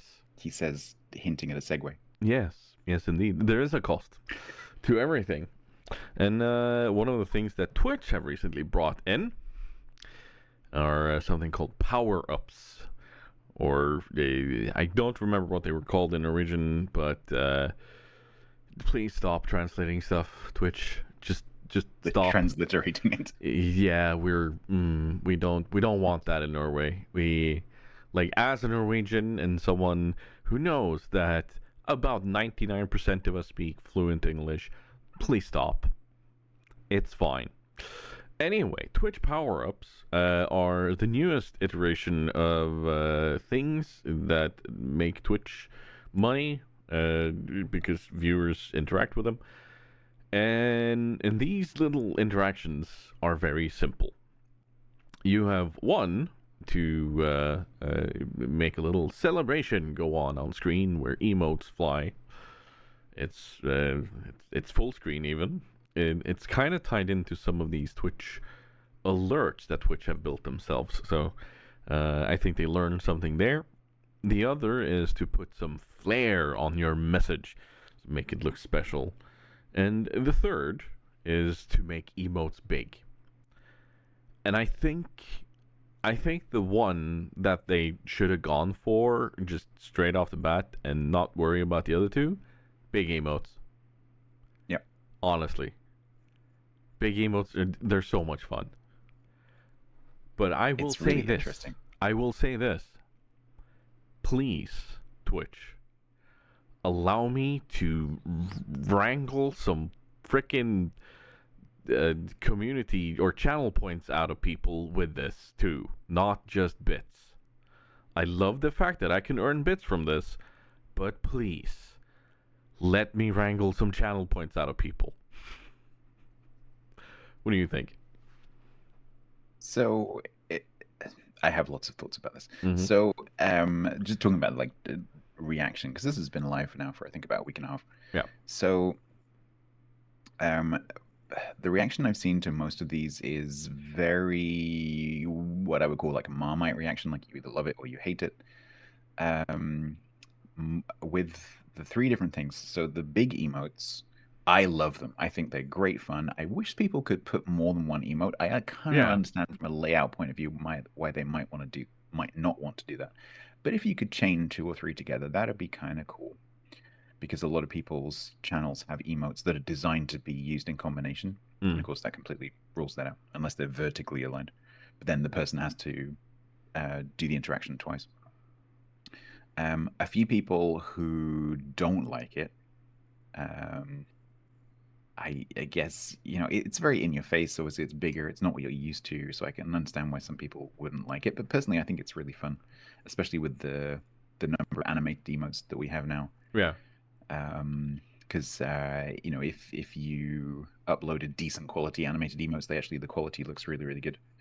And it brings out the detail because, of course, the default emotes are 28 by 28 pixels in the way they're displayed in chat. Mm. And that's just not enough detail for getting, like, if it's a real life emote of someone's face, for example, you don't quite get the subtleties of especially if it's an animation, like you don't get the subtleties of the expression or whatever. Whereas in the big emote, of course, you can see exactly what their expression is and how their mouth is moving and those kind of things. So you get a lot more detail. And yeah, it's just fun. Those of the three, that is absolutely my favorite. The other two, the celebrations one, as you say, is sort of something that comes from their pre-existing Twitch alerts they have now on platform, because Twitch have realized that everyone's using third-party platforms and they can't make any money from that. Mm-hmm. So they're starting to bring some of this stuff on themselves. And celebrations, I think, has more of a negative reaction. A lot of people don't like it. But actually, you can turn that off. Yeah. So in your chat settings, if you go down to the cog in your chat settings, go to chat appearance, there's a toggle for celebrations that will turn it off everywhere for just you visually. And that applies to both the alert celebrations, but also the power-up celebrations. So if you don't like the emote confetti, then you can just turn that off, which then gives the streamer the confidence to leave it turned on, because, not that we can turn it off right now, but we can happily have it on our channels because we know that anyone who doesn't like it can just disable it. Yeah, exactly. And then the third one, which is the flare around the message, I really love that one. It's not as intrusive as even though pops a bit more, it's not as intrusive as the announcement, just because it takes up less space. Because it's like a highlighted message, but I've always hated highlighted messages because they look so ugly. Yeah. They're just I can't believe that such a big company has still got that horrible highlighty thing, because it's just really horribly designed. But the flare is really nice because it just adds a little border, a little background, just sets that message out slightly, but it's not intrusive. I really like that. I think that could make a good replacement for announcements. I do wonder whether maybe they'll do that. But okay, there's a few buts. There always the first are. one. Yep. The first one is that, and this may change, currently channels can't turn this off. No. So we have 3 things that we can do. I think 3 things. Yeah. 2 things. 3 things. So we can 2 things. We can set the price. So we can set the bit price. Although I've noticed a lot of people getting confused because it's in the channel points button. I've had people on my channel doing these power-ups thinking that they're spending channel points, and they're actually spending bits. Yep. Because one of my viewers was putting a few of these big emotes in, and I'm like, oh, it's so cheap in channel points. I'm like, no, you just spent $2 in bits. Yep. And there's nothing I can do about that. Because it does have the bit symbol next to it, but it's literally 6 pixels. And I think they could make that a bit more obvious. Are you sure you want to spend some bits? So just be aware that is bits. But that's just a familiarity problem, I think, because it's new. So people are getting a little bit confused. So we can set the price. So I think the default is around 20, 30, 40 for each of the things. Yeah. So that's what you're going to be seeing, but we can set it to whatever we like. We can't make it channel points. We can't turn it off. Nope. But we can set the icon that appears on the button. Yep. If we want to. Yeah, that's the only configuration that we have at the moment. We can't move it to the bottom of the drawer. We can't do anything. I would love to have some sort of alert feature for this.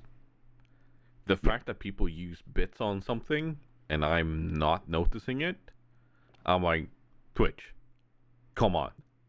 The first thing a streamer wants to do when someone has spent money on them Yeah, is exactly. to call some sort of attention to it and say, Yeah, "Hey, thank you."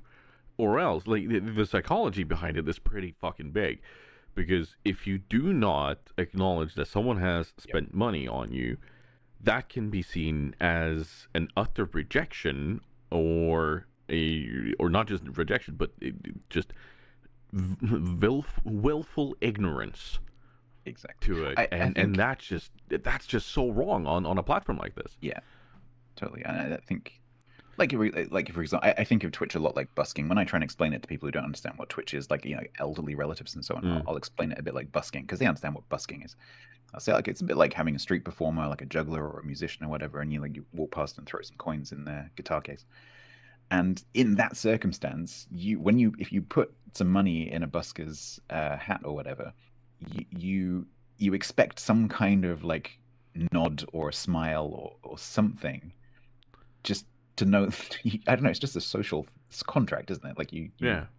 you give them some money, they give you a nod. That's just how it works. Or even say thank And you to the nice lady with the hat as you pass by or whatever. exactly, Yeah, yeah, exactly.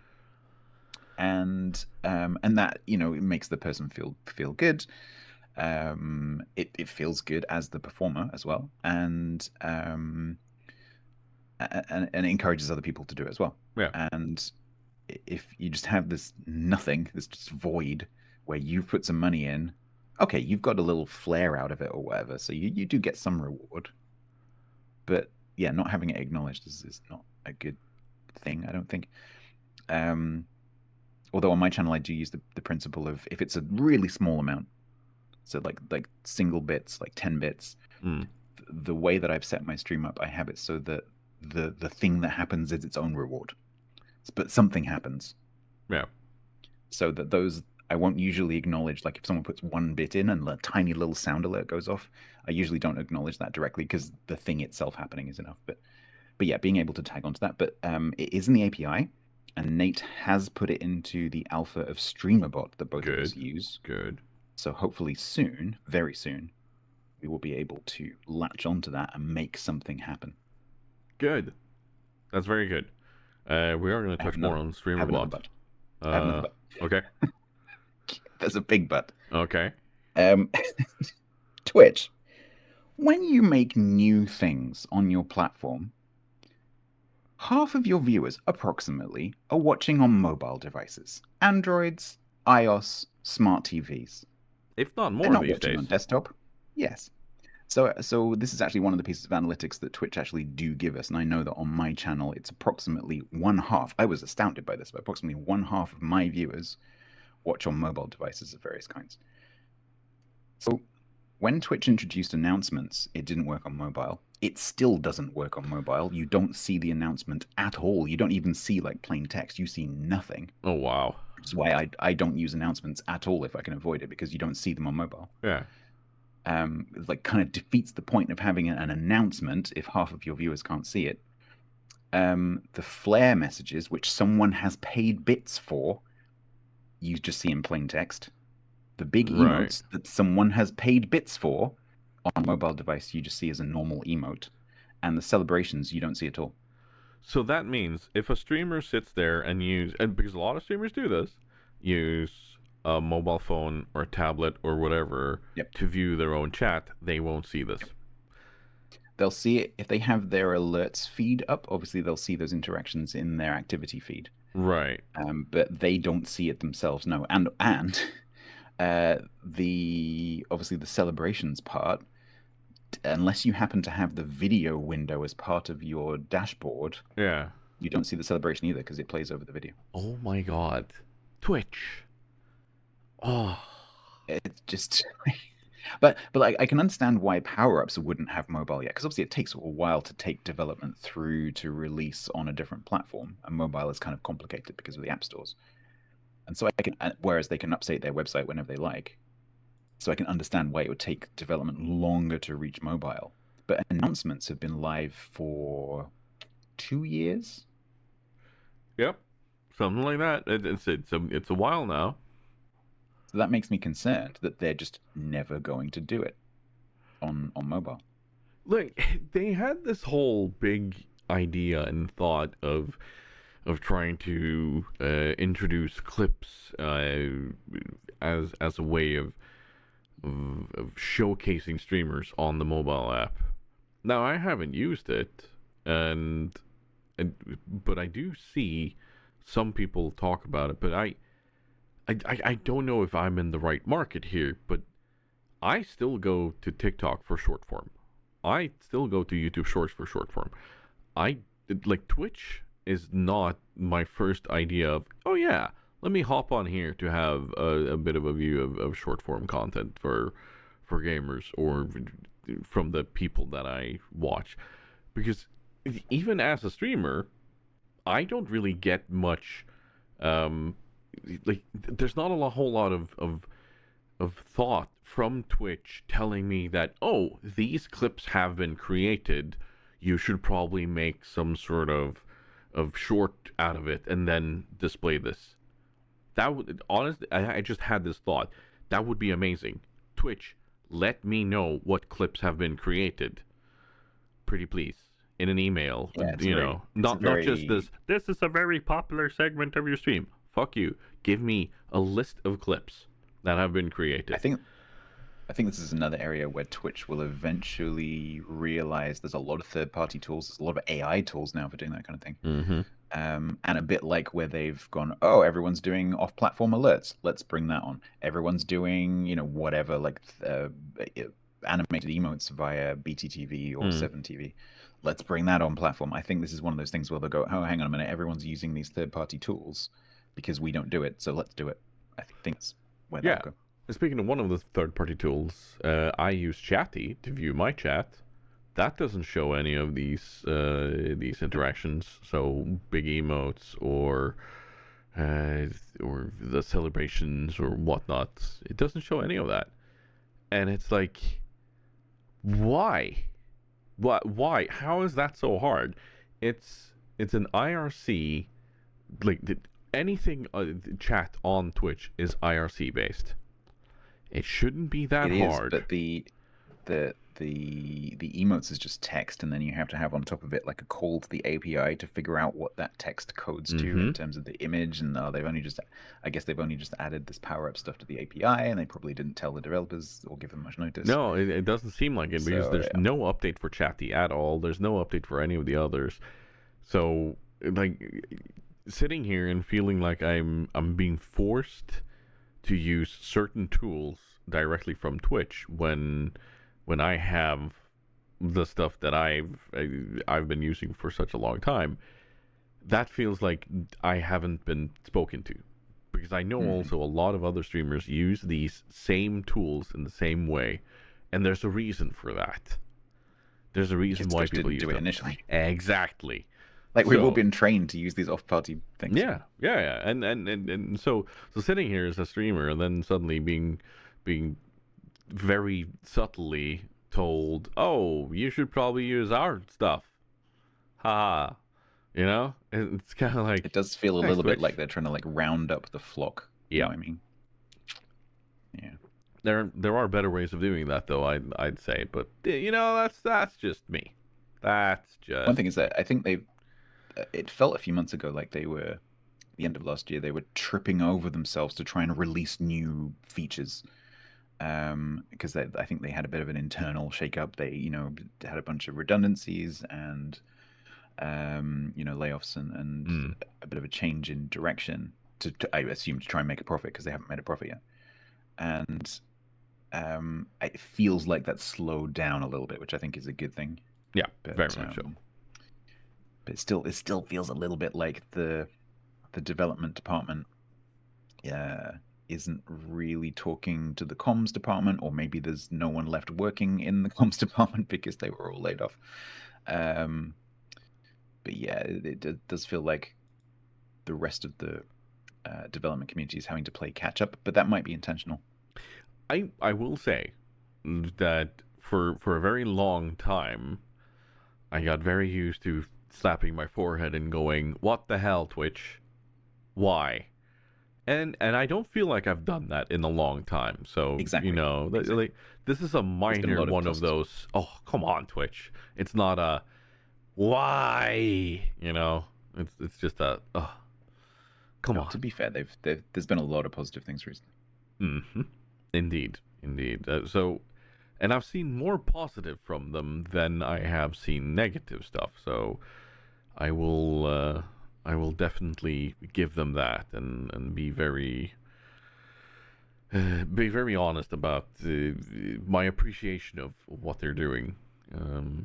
Although Unless you're a mobile user. yeah, unless you're a mobile user. Right. They know how many mobile users they have. It's gotta be one of course they those do. things, So yeah, I I don't know, but we've spoken a bit about the tools of the trade.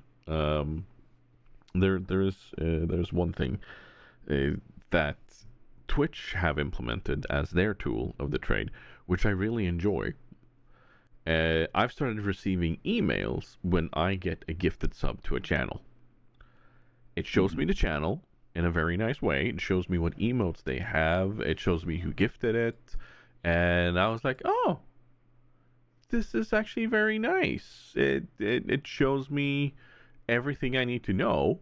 And that's just a cool little update, really. But it also shows you, it it tells you ad-free viewing. I'm like, yeah, no shit. If you're on Twitch, you already know that as a thing. So I don't know. It's they could do a little bit more with that, but the very cool thing is if you get that while the streamer is live, which is a very high likelihood, they also have added in a little watch now button. Cool, nice. So yeah, start sending your friends. It's worth saying, gift subs. If you haven't looked at your Twitch account, like notification settings, they are very, very detailed. There's a toggle for almost everything you can think of in terms of receiving notifications via email, via the mobile app, via desktop app, and so on. So if you get annoyed by the number of notifications you get, or you don't think you're getting enough, then definitely go and have a look at that. So I haven't started receiving those emails, so I'm gonna have to go and check my settings. I haven't done anything to my email settings. Like that might be why. The only email settings I get or that I've chosen to have is stream summary, and whether or not my cat has been logged on. But this seems to tag on to that, so I don't know. I like that as a feature, at least I do.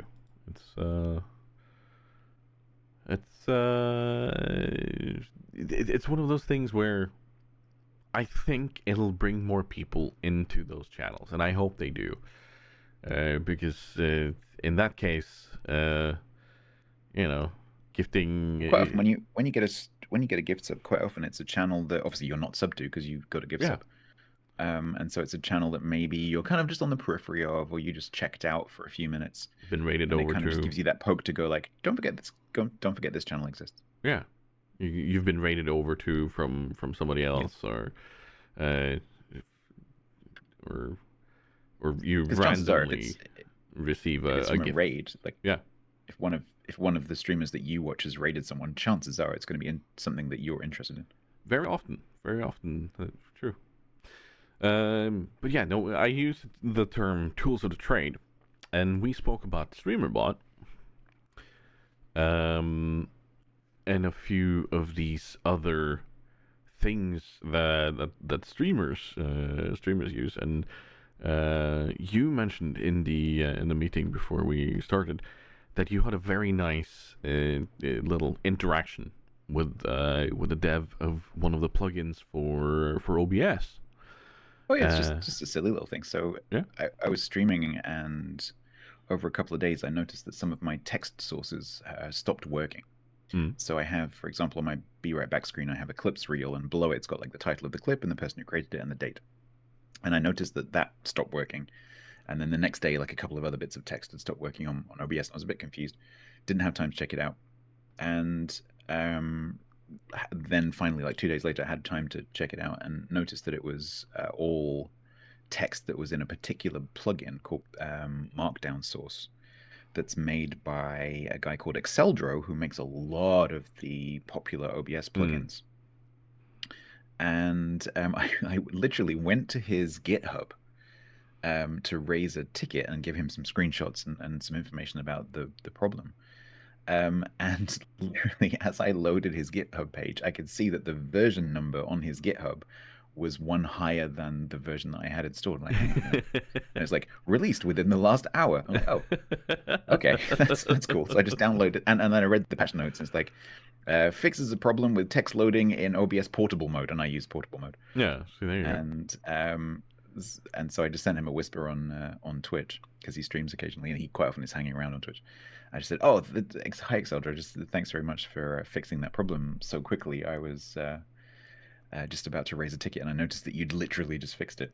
And so we had a nice little chat. But yeah, just a shout out to Exeldra, because I'm a patron of his, and he makes a lot of the OBS plugins, because streamers, quite often will use OBS Studio, but quite a lot of us use extra software on top of that really enables us a bit more fine-grained control or to do special things. And Exceldro makes a lot of that stuff. So along with another guy called Finite Singularity, who I really like as well. And they make good stuff too, not just random and throw out there where it's good stuff. Exactly. They make stuff and then they look after it. So Exceldro has like 25 OBS plugins, and he curates all of them very, very carefully. Yeah, I had a similar experience regarding StreamRobot, actually. The other day I was doing some maintenance on some of the things that were not behaving at all. And I couldn't for the life of me figure out why. And randomly, as I'm sitting there and I'm looking at the wiki, I'm looking at the Discord, and so on, and suddenly someone speaks up in chat and like, "Hey, you might want to try this." And I'm like, "Hold on, I recognize that name, and it's from the StreamBot Discord." Right. And I was like, "What? How are you randomly here as I'm sitting working on this? Like, this is Do you insane. have the StreamerBot tag? I think I do, but still, like, it was just how like, as I'm sitting there and working and cursing and being annoyed, you have this guardian angel popping in and fixing everything with just one slight change, and I'm like, ta-da, awesome. And I love those sorts of interactions. Like, be that with someone who makes a plugin for OBS, or someone who just hangs out in a community that you're part of because you all use the same tool. Like, I love those little interactions because of how helpful they are. And those communities are usually very good. Yeah, and it's not just in the digital world you see this. There's so many other places, but I don't know why, but it makes me extra happy to see that in the digital world, just because of how toxic the rest of the internet can be. And so having just these tiny moments, it's just like, yeah, okay. And I think it is because people probably know, or at least these people know very well, just how frustrating meeting some of these problems can be. So, it's kind of along the lines of walk softly and carry a big stick, or do code well and carry a big bug report. I don't know, something like that. The analogy doesn't really work, but yeah. I've had the same experience with Nate or someone popping in and saying hi. Like, they do float around, and if you go into the StreamerBot Discord, for example, if you go in there and you ask a question, a lot of the time someone will go out of their way to try and help you, and it's just really lovely. So whenever I can, if I happen to be in there and I see a question that I know I can answer, I will try and answer it, because so many people have done that for me. Yeah, no, it's a really, really helpful Discord if you're using the StreamerBot tool. So do check it out. Do check it out. And also, I would say, like Exceldro, I'm a patron of Exceldro. I'm a patron of Nate, who makes StreamerBot. Like, if you use these little tools, I also use a little piece of software all the time called Shutter Encoder for re-encoding video. It's super, super easy to use.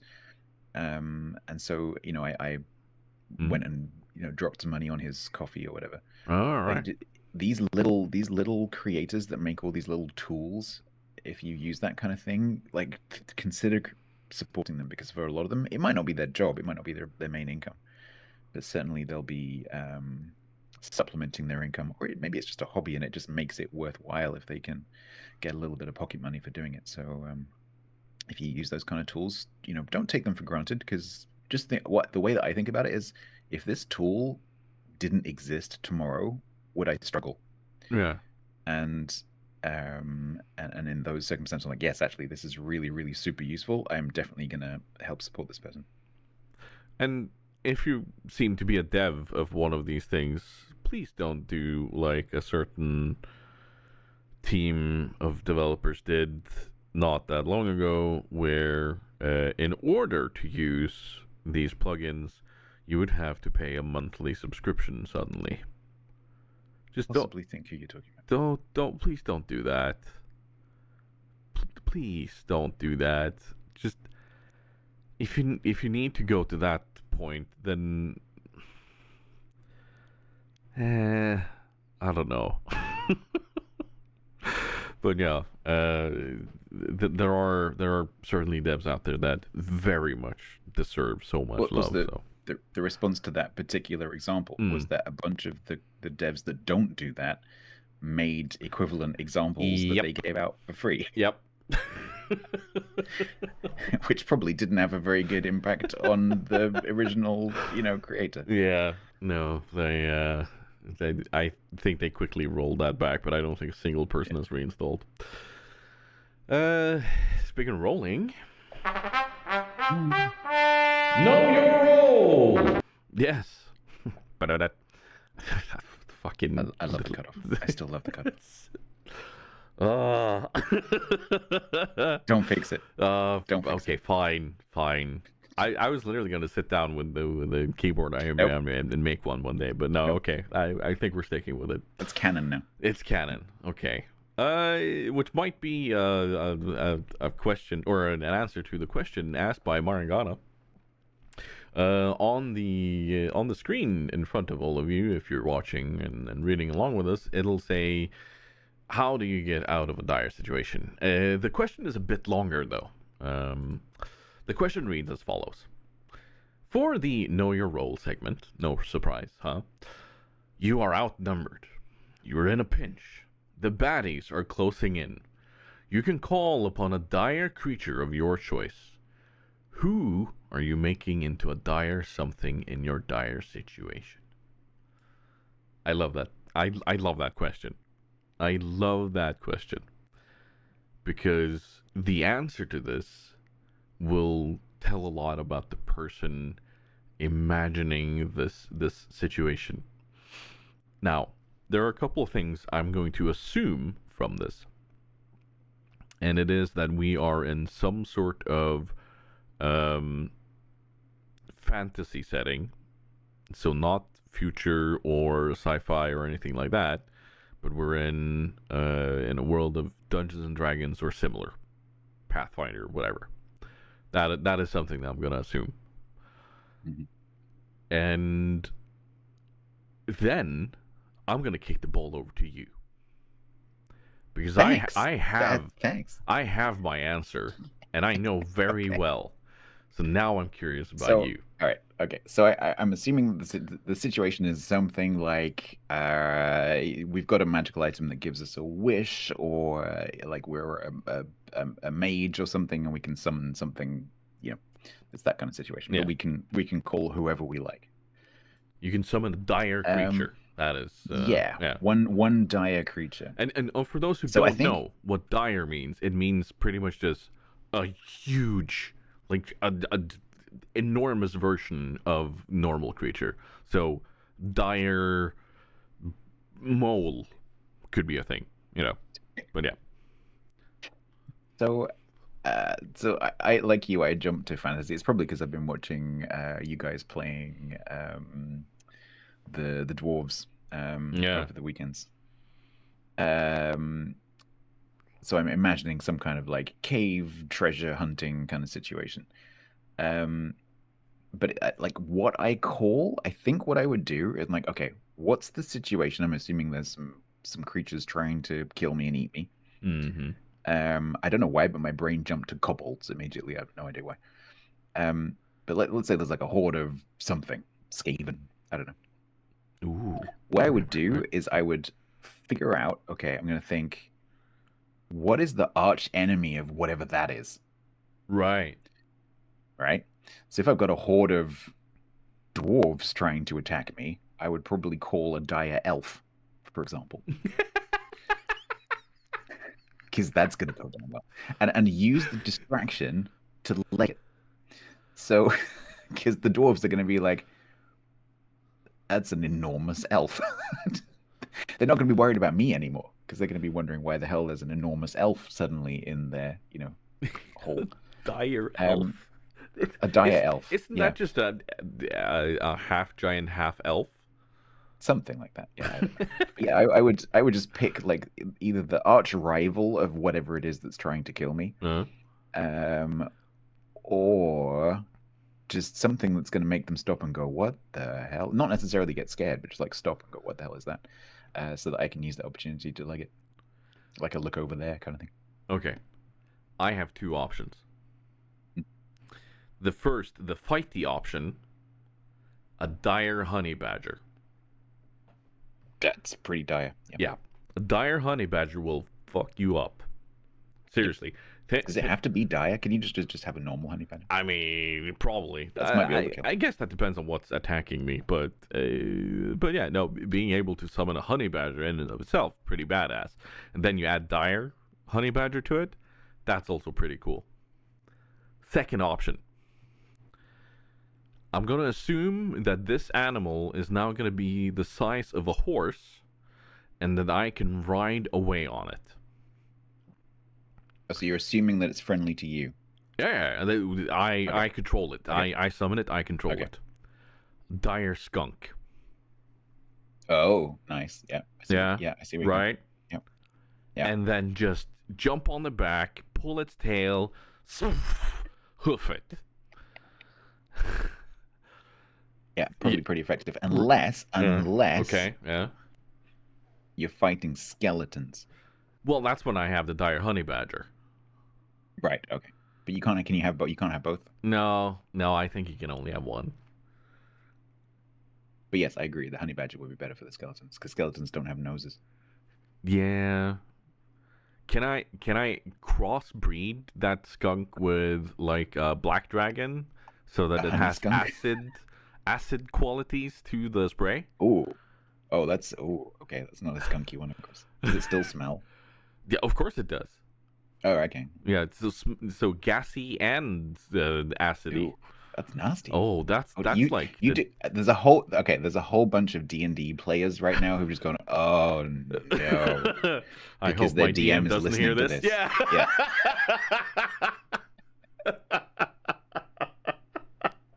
If you are a dungeon master out there, you are welcome. Yeah. So then you have the stink and you have the Bernie. What else could you add on top of that then? I don't know.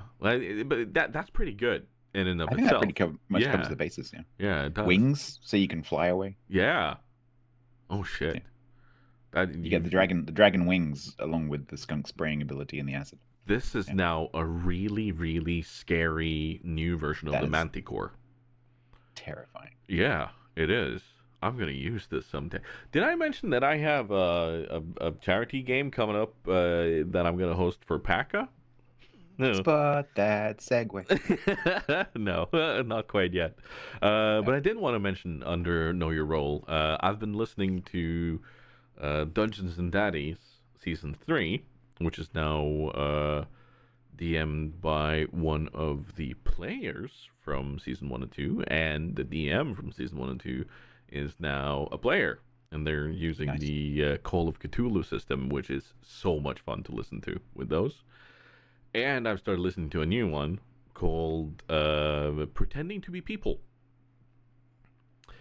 which is a similar sort of system, or set in a similar sort of system. It's called Delta Green, and it takes a lot of inspiration from Call of Cthulhu, and they've added in is it Mud Cthulhu they call it, where they literally sprinkle in some let's call it flair from that, and Delta Green is originally a setting where you are a high level operative for the government trying to stop eldritch horror incursions and so on. But Pretending to be People is set in a tiny town in the US where they are deputies of the local law enforcement branch, and it just kind of it has exploded, and I've laughed so much, and it's excellent storytelling. So yeah, if you like that kind of light horror-esque, but also a lot of humor, then Pretending to be People is great. And of course, season 3 of Dungeons and Daddies, which is mwah, they're beautiful. They're beautiful people. I like the fact that the DM and the player have switched. I used to do that when I was a teenager. Yeah, My friends and I used to switch places. Yeah, it was a good time. I think it is because the DM that they had, he's really good with a D20 system, but he hasn't played Call of Cthulhu all that much. So being a DM in it would be hard. So Right, I see. But one of the players has used it a lot. So Also, it's just very high pressure being the DM, and it must be nice just to change seats. yeah. Oh, I was listening to the end of season 2 where they kind of did a roundup of it, and hearing hearing his perspective of how he saw his own storytelling be bad and so on. I was like, dude, no, stop. This fucking kicked ass, and it was amazing. And the fact that you have players that that play the way they do, because these are content creators, like these are full-time content creators playing together. It is so good. It is so good. So I think you'll actually enjoy them if you start listening to them. Stats. Nice. You can't. You have that kind of group. You can't really fail. Yeah, no, they're glorious. They're glorious. So that kind of answers that and does the whole lawyer role part. Is something you want to add on top of that? No, No? I'm happy. You're happy. Well, that brings us I'm to happy. your little victory. No, Fucking nailing you're these saying now. Yeah, you have a little victory.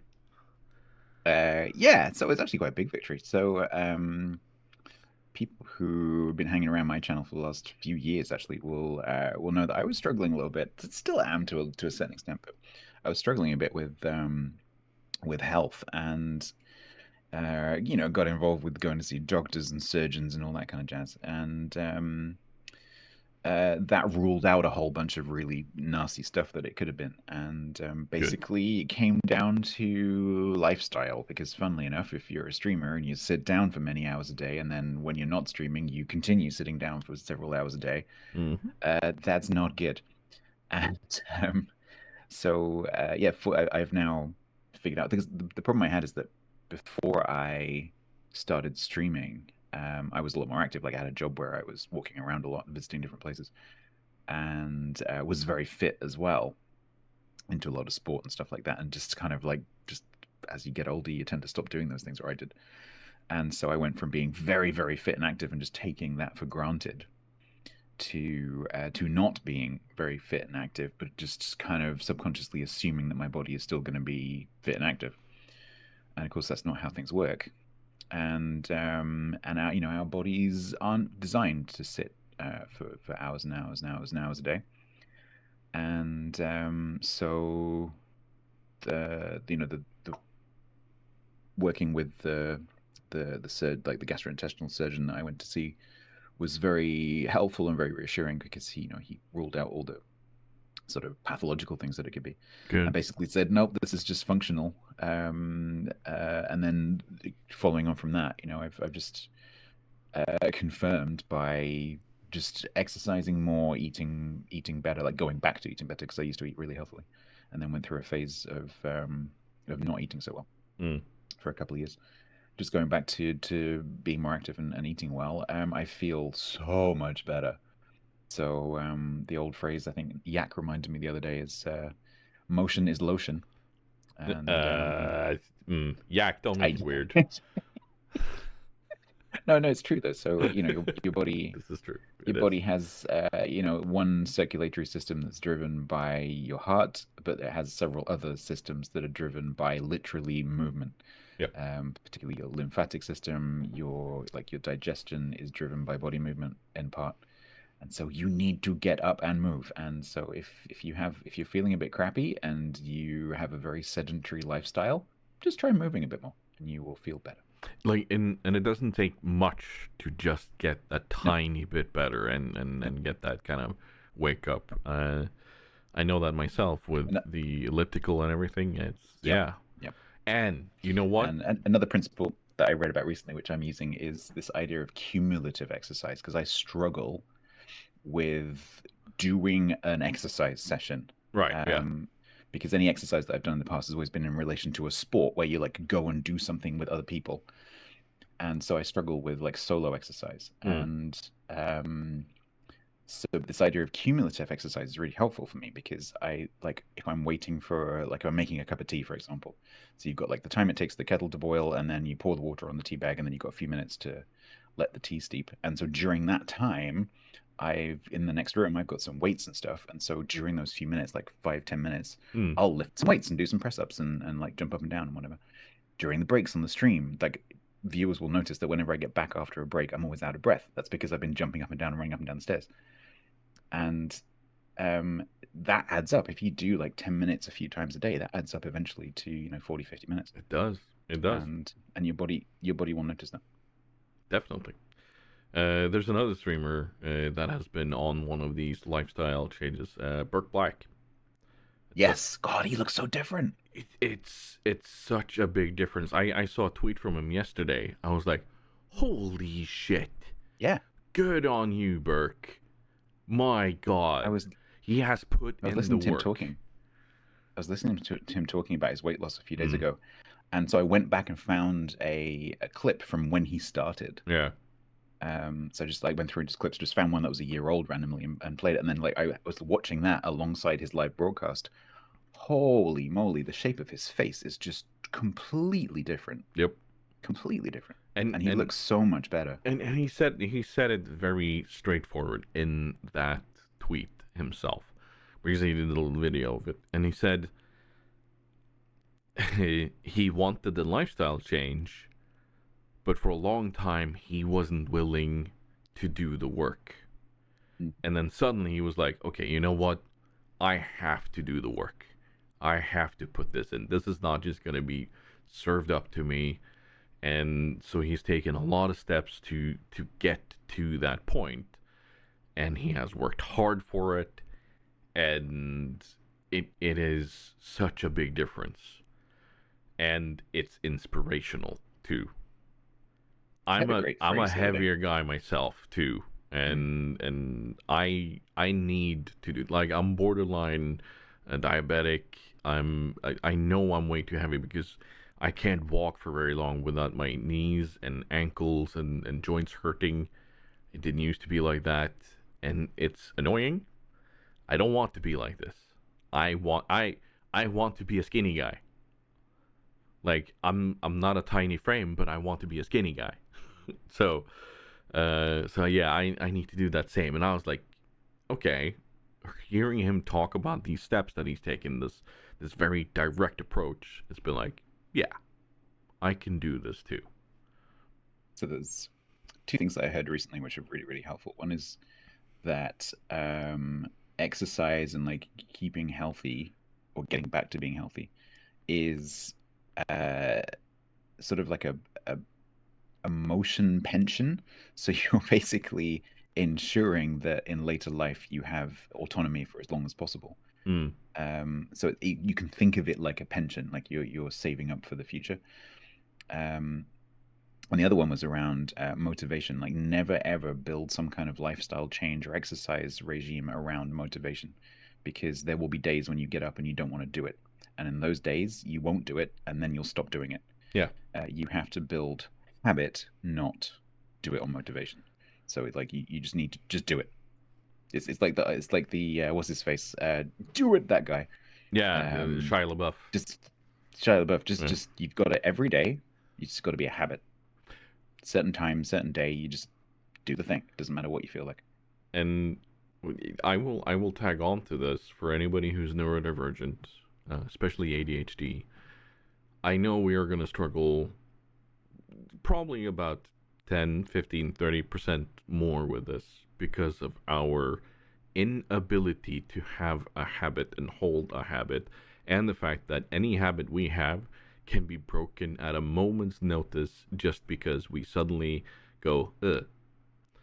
Yeah. Exactly. So, and there are going to be potato days, and on those potato days, it is so important to be kind to yourself. I'm getting slightly emotional for this, so we're gonna move on. and that's a big thing. It is. It's a big thing because it has very, very significant effects, both positive and negative, depending on which way it goes. So don't get too frustrated with yourself if you struggle. Yeah, no, and don't judge others. Especially. Just you never know what kind of struggles others are onto. Also, don't be that. Sorry, we're go ahead. Don't be the person if someone is like, "Oh, I'm going to start doing exercise. I'm going to do these exercises." Don't be the person who says, "Oh, you need to be on a keto diet and you need to be doing this specific type of push-up." Like, don't be that person. The fact that person is doing something rather than nothing is a positive. Yeah. Don't like rain on their parade and inject your own very specific thoughts about what they should be doing. If they ask for advice, then by all means. There's a bodybuilder called Jujumufu. He's a wonderful content creator too. He works out in the way where he says, "I will never do anything that I don't want to do when it comes to working out, because the instant I do that, it's no longer fun." Exactly.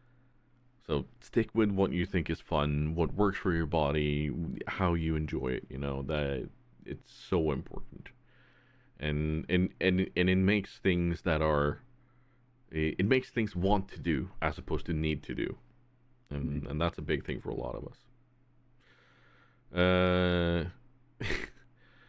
And I think with that, we're going to move over to the last segment of the day, which is going to be something to smile about.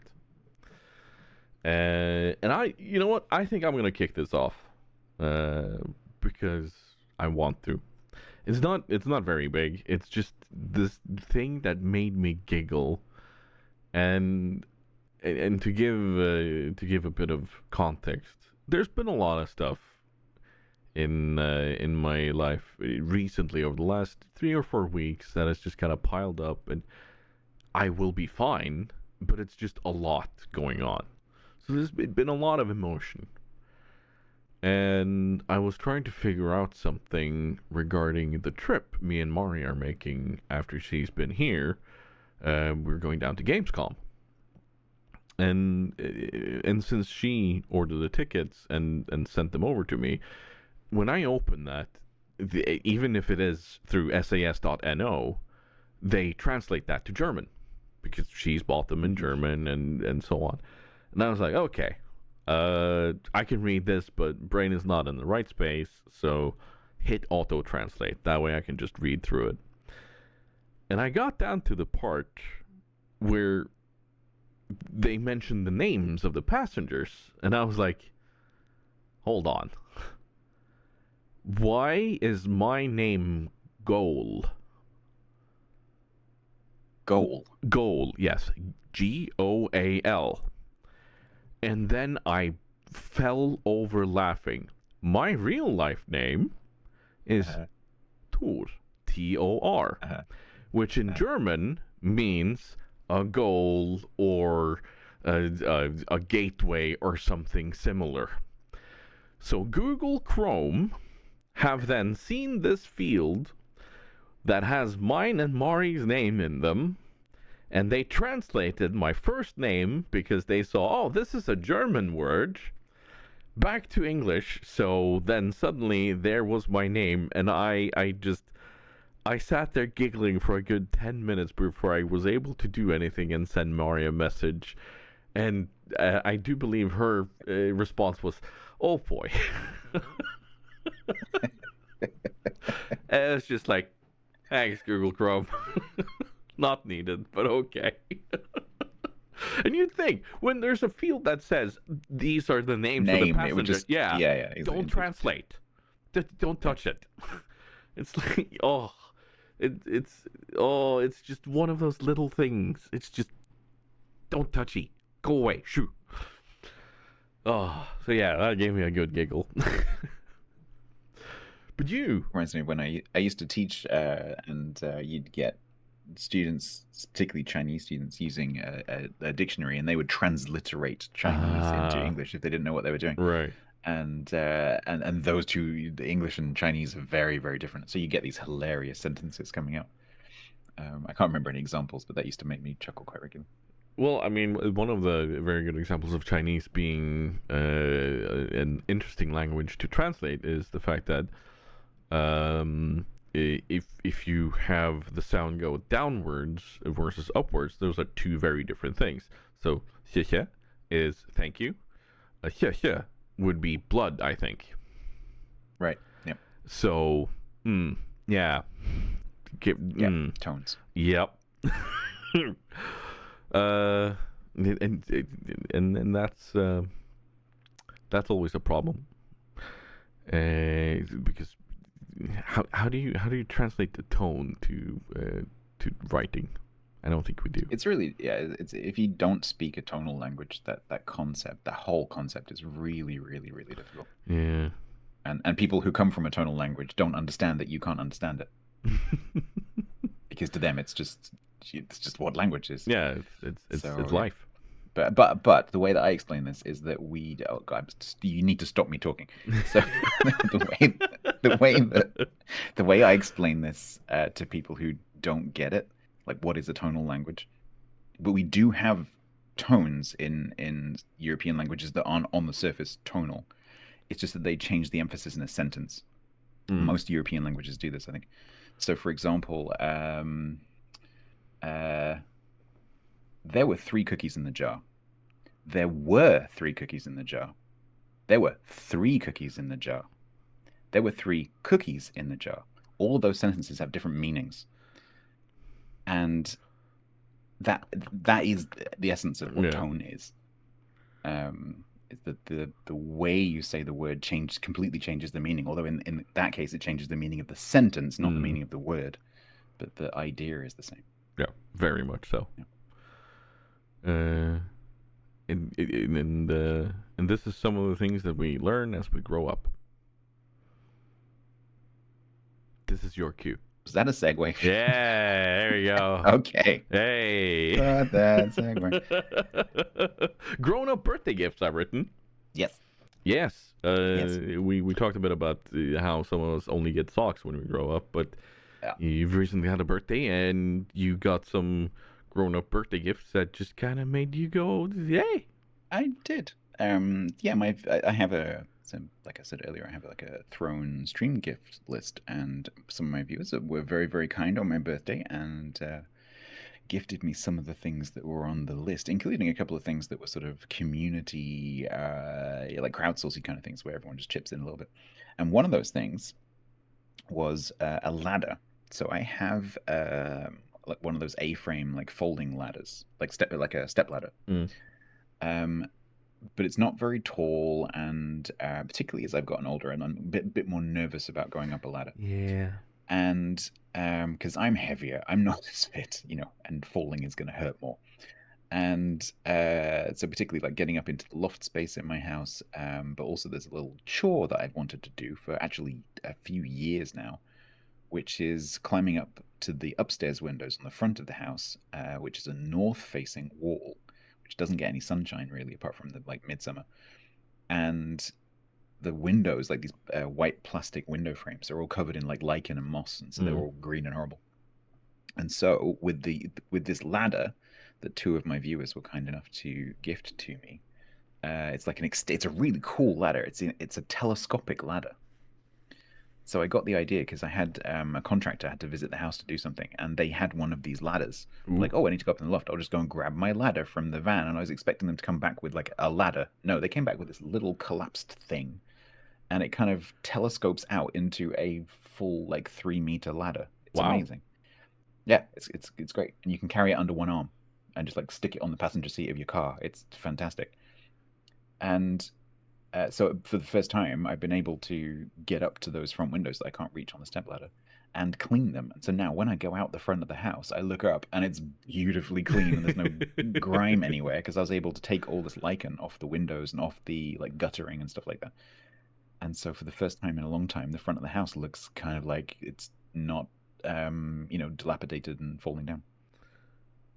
So that makes me happy whenever I go outside. If I ever could do something similar like that, I would definitely like and subscribe that idea. That was bad. That was really bad. No. Yeah. No, I know. But I do have some of that same sort of maintenance I need to do around my house, and yeah. It's just it's like a tiny little thing. It didn't take very long. No. But it's just made such a big difference to me, like going out, because I would go out for the front and go, oh god, I still need to do that. I must do that. But I didn't have a way of physically doing it. So even if I wanted to do it, I couldn't do it anyway. But now it's done, which is cool. I have that with washing my windows. I need to do that still. There's a lot of salt grime on them. Mm-hmm. Because the sea is a cruel mistress. Speaking of being a cruel mistress, time is against us. However, we are well within the boundaries of what we need to do. One last reminder before we sign off here. If you have any questions that you want to add to this podcast, you can assure that you get that question onto or comment onto this podcast by being a patron. $2 a month. That's all it takes. And in the future, there will be some patron-exclusive stuff going on there. We have a very good idea from Mari that I will definitely be following up on. And Grumbles is very excited for that. It has to do with Know Your Role. And, as I said, a patron-exclusive. So that's definitely going to be fun. But without further ado, that is going to be goodbye from me, goodbye from Stat, good night.